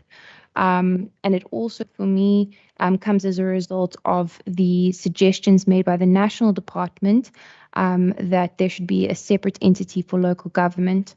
So my question, Major General, was should we not be considering devolving some parts of SAPS, for example, intelligence, or some of the resources that are being allocated to the provincial or local level? And the reason for this is because there would be better intelligence, a better understanding on the ground in comparison to the national. And I say this with respect, but it does seem that there is an intelligence gap on this matter. Those are my questions. Thank you. Thank you. Major General Patekile. Thank you, Chair. I'll start with the last one. It is not in my space, that one. It's not in the space of police who are policing, not politicking. So we will not be answering that question. Then it can be directed to the legislatures who will deal with that part. What we do enforce what has already been passed. And it comes to the intelligence-driven. The successes that we're having is intelligence-driven. And these cases, they take long to investigate. Firstly, the people that are opening cases, for example, witnesses are not there. And when you go to look for those people, you can't find them until we find more of the intelligence to follow, and it takes time. Conviction rate, yes, is low because some of the people who open cases, they do not want to come and testify. They disappear. So it takes time again to get that case back into the road. And then by that time, some of the witnesses, they have moved, or with this, okay, I'm talking now generally, with the COVID that has come in, some people have passed on. So we must start first now to get that case back, get everybody to say, is it still alive? Is the suspect still alive? Are the witnesses available? So to get that case back on the road. Now, and as far as how many people are allocated to the extortion group, that we can answer in writing. We will not devise that in this meeting. Because purely operational, we will respond that in writing to the chair. However, there has been a lot of arrests that we've presented in the last. Perhaps also we'll send that in writing, how many people are arrested on extortion, how many people are out on bail, how many are in custody related to extortions and tax-related matters. But as far as the strengths of the people, that is purely operational, and he has got a security that will only respond in writing to the chair. Thank you, Chair. I hope I answered all the questions, Chair. Perhaps on slide number 7, Major General Patekile, I think if you can give us an indication, if you can, in writing, I think that will also help us. On the 117 murders of last year, from April to March 2021, and if one add the attempted murders, there is 60, so that is 177 murder and attempted murders. What we've seen there, based on the numbers given by yourself, there were 22 arrests. And I think that is what Member Murray, and I think one of my first questions as well, what is hindering those arrests? If we just start with the murder cases, 117 people were murdered, only 16 arrests. And that's what we're trying just to understand. How do we prevent this? Because we're dealing with a year under review, but I can guarantee you, and I'm sure you'll also know, if we go 2 years back and 3 years back, we're likely dealing with a similar numbers. And given what started at the beginning of the year, we're now the crimes of the last 2-3 weeks, and it's likely to increase based on the presentations. We're going to sit here next year with similar numbers. How can we resolve that? How can we assist in resolving that? We can understand if it was 20% or 30% or 40%. Some people didn't want to testify, but we're sitting at, based on convictions, at one conviction out of the 110. I think that is what we're trying to get to the bottom. We hear what PRASA is doing, and they've indicated. We hear what Intercape is doing on the security, etc. But once the problem did come to you, how can we assist in getting that resolved? I think that is the crux of what we're trying to get to. Thank you. Thank you, Chair. As you said, firstly, evidence has to be strong to get conviction. That's what we're working on. We don't arrest to investigate. We investigate and then we do the arrest. And then to present the cases in court, and then in court, then the court decide where this person is found guilty or not. Now, the low arrest for last year, you must remember some of the cases, it takes up to 20 years to solve, especially the murder cases and attempted murders. Because of the, as you were talking about, the people are not coming forward on extortions and especially in the taxi industry, not coming forward with evidence or witnesses that are not there. And one of those things also that could contribute is when the potential witnesses are also eliminated. So how do we get together is firstly to get witnesses. We could use physical evidence that we get, but also it must be backed with eyewitnesses where it's possible. So that is where our problem lies, is the community not coming forward as witnesses with evidence. And in many of the cases, the person would be shot where there are no cameras, because they are systematic understanding where cameras are installed in towns and in cities. And then those cases where there is no other artificial intelligence that we have, then these cases are getting committed. So way forward also is the fact that in the safer city model that the city of Cape Town is moving towards with the police, we've looked at the areas that could be used for short spotters, so that we could, and linked with the CCTV cameras. As you saw the shots going off and the CCTV cameras would be able to catch that up, then we will be then based on the artificial intelligence to present it in court. In the absence of the witnesses on the human body beings, but videos and pictures that tell no lies in court. That's the way that we're looking at now to go forward, to ensure that the CCTV cameras especially in the city of Cape Town, and especially in the areas like in the townships where you can't find the very few that are there. We've now submitted the hotspot areas where we think there should be short spotters that have been placed in. We've submitted that to the City of Cape Town as they requested. So we hope that it is going to assist us also to improve on the arrest of those with immediately. Secondly, we've looked at our deployment in the areas where these are happening. For example, in Nyanga, Khayelitsha, the top 10 stations where these murders are happening, we have got additional deployments in terms of operations. We got the lockdown, 180 people that nationally has brought down. We generated another 160 from ourselves, and we moved members from the affluent areas, police members, 187 to that end where these problems are happening, so that we can ensure that the incident gets attended soon, quick response and quick arrest where more vehicles are available. Thank you, Chair. Thank you very much, colleagues. I see we're already half an hour over our allocated time and already getting comments from some of the members that they've got other meetings.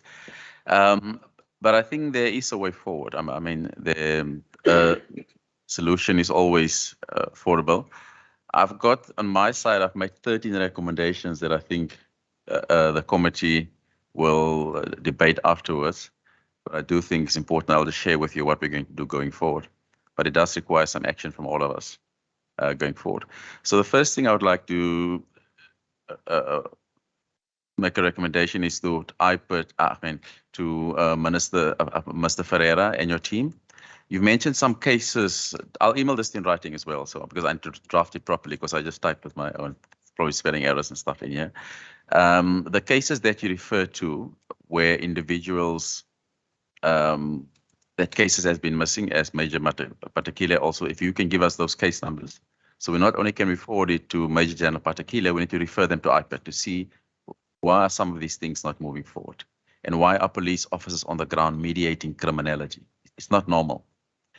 Similar, the second thing would be to refer some of these cases that Major particularly rightfully indicated had been delayed, so the Department of Justice can tell us why are some of these cases not getting to court for whatever reason. Yeah. So there has to be consequences on those. Similarly, I like the same thing, Mr. Hermanos, those cases that you refer to in Philippines. It's not normal that individuals can shut down routes and there's no consequences. So we need those case numbers so we can follow up. And then I would honestly, Mr. Ferreira, you and the other stakeholders to see how you can, build a relationship, Mr. Hermanos, with Santaco, and not the extortionate relationship that we see in the Eastern Cape. A real relationship to find what are the issues that both parties are being affected by, and see how that can make. We're going to do members a joint meeting with the Eastern Cape Standing Committee. I've asked Joanna just to check the diary, and I am going to make a recommendation to via our speaker to our colleagues in the National Parliament for the for the National Standing Committee of Parliament to urgently look at the National Police Committee, the standing oversight, similarly with the Minister of Transport in front of the National Transport Committee. So I will do that recommendation, and also my colleagues who serve on those committee, and also a joint debate in the National Assembly on the extortionist violence, because it's extortion, violence, and racketeering in the industry. And my colleague, Minister Mitchell, is still in the meeting. For him, on the MINMAC meeting, because he served with Minister of Transport in a Ministerial Committee on Transport, and to place it on the agenda. Similarly with Minister Regan, he served with Minister Becky Cele, then to put, and similarly to the Premier. I know the Premier has written already to the President, but he needs to put this on the agenda of the Presidential Coordinating Council. This is an agenda item for them to deal with. And, we've dealt with COVID-19, the same urgency that we've seen with COVID-19, and to how the same matter can be dealt with in the same urgency as we dealt with COVID-19. We've dealt with it with speed over the last 2 years, and we're now out of that terrible situation. But there's extortion, violence taking place in all our communities, particularly in this industry now, and we cannot, and to Major General's particular defense, we can't just make this a police issue all the time. It needs to get resolved before it gets to this matter. And I'm sure the other members have other things as well that we can add to that, but just some of our initial thoughts that I will put in my recommendations. But not to keep you any further, any last words you, Mr. Ferreira, Mr. Hermanos, or anybody else before you go? Okay. Obviously, I'd never miss an opportunity to say government must do everything in its power to ensure that the Blue Dot program that is going to change how taxi operators view themselves, how they relate to the public, and how we conduct our business improves. If that comes to an end at the end of September, it would have been a huge loss, and almost, I want to say, it would have been a wasteful expenditure to have spent all those millions for that program to just allow it to collapse. Thank you. Thank you, Mr. Hermanos. Mr. Ferreira, you done? Yeah. Yeah, thank you, Chair. Mr. Maria has asked me to ask the floor if we can be allowed 60 seconds. He wants to play a video to show the impact. It's about 60 seconds, as you said. 60 seconds, that'll be your final input. That will be the final input. And that's a video that was taken at our depot just to show you that in broad daylight, what are we dealing with on a constant basis, where a bus... Chair, point of order. That is evidence that needs to be presented in court. Okay, then stop the video, sir. Is that evidence that must be submitted in court? It is evidence that's already submitted. It's already submitted. Major General Patakile, that evidence has already been submitted. It's circulated to the Nat Joins. I'm sure the Commissioner's office... Chair, that has not been adjudicated in court. and is jeopardizing the cases that we're investigating to play these in this meeting. Can I just quickly ask a question? Has this video been circulated on social media? This video was not circulated on social media, but it was included in the affidavits that's already been sent off. I thought. Okay, has the suspect been identified? The suspect not been identified. Okay, then I agree with Major General Patakile. The suspect in the video has not been identified. It's unfair to do because once you display it here, it's public information. I understand. So my ruling is I agree with Major General Patakile and that video should not be played. I Thank understand. you. Anything else, for the Mr. Pereira, you want to add? Again? Nothing else. Nothing else. Thank you. Thank you. Prasa, anything from your side? Nothing from Prasa. National Department of Transport? Nothing from Duty National Chairperson. Thank you. Thank you. Minister Mitchell and your team? Thank you, Chair. Just from my side, thank you very much for the to all the stakeholders for this engagement, and thank you very much to the committee for their robust engagement.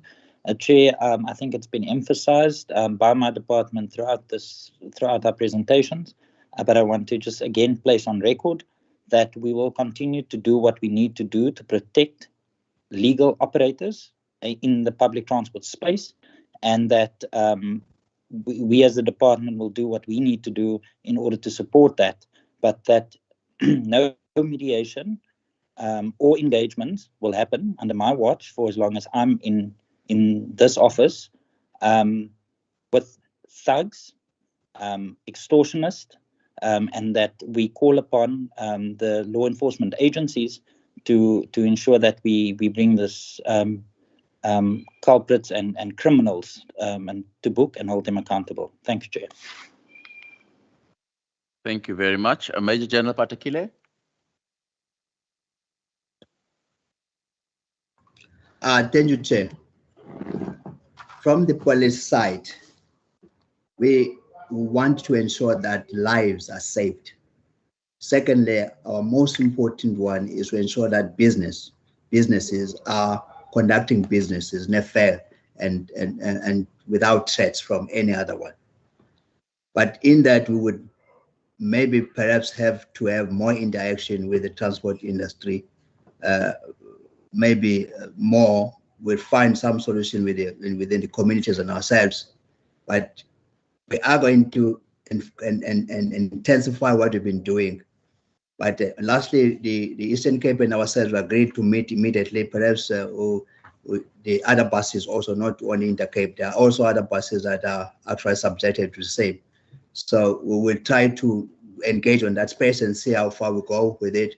But what we're not going to be doing is to negotiate with criminals. We're not going to be doing that part. We're just going to ensure that we arrest those who are there. But we are only appealing for people to come forward, use also the numbers that we always use on the extortions, the dedicated number that is there, so that we can also treat you anonymously so that we can follow information. Thank you very much, Chair. Mr. Mayor from Golden Arrow?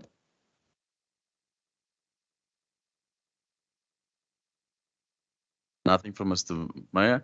Members, we're going to stay behind to just formalize our resolutions, and to everybody, thanks again for coming. I think we all have one thing in common. We want to protect the life of passengers. We do appreciate it, and I really hope we can strengthen that relationship and strengthen the transport and the safety of passengers in the Western Cape, because that's ultimately all of our goals. So thank you for your time. I appreciate it. Members, we stay behind to formalize our resolutions, please. Thank you, Chair. Bye-bye. Thank you, Chair. Bye.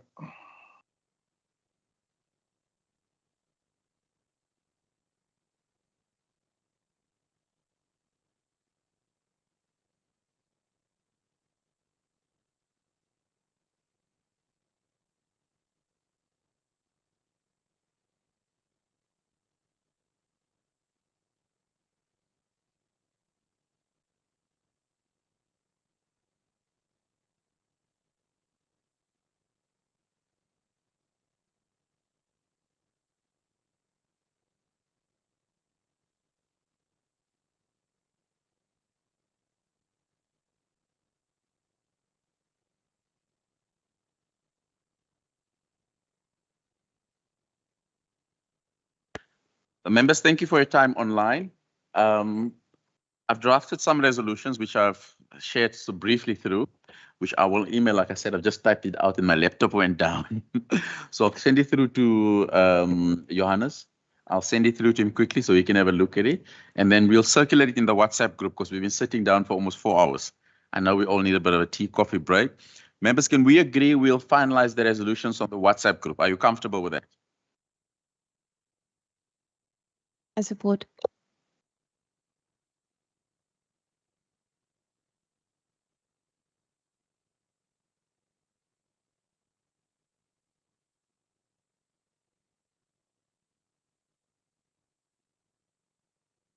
So we'll do it via WhatsApp as well.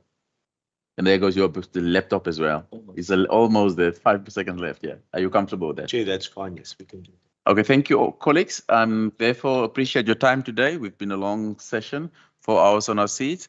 And then we're going to adjourn this meeting. And thank you for your time. Really appreciate it. We'll see you at the next one and we'll chat on the resolutions via WhatsApp. Thank you, Chair. This meeting's adjourned.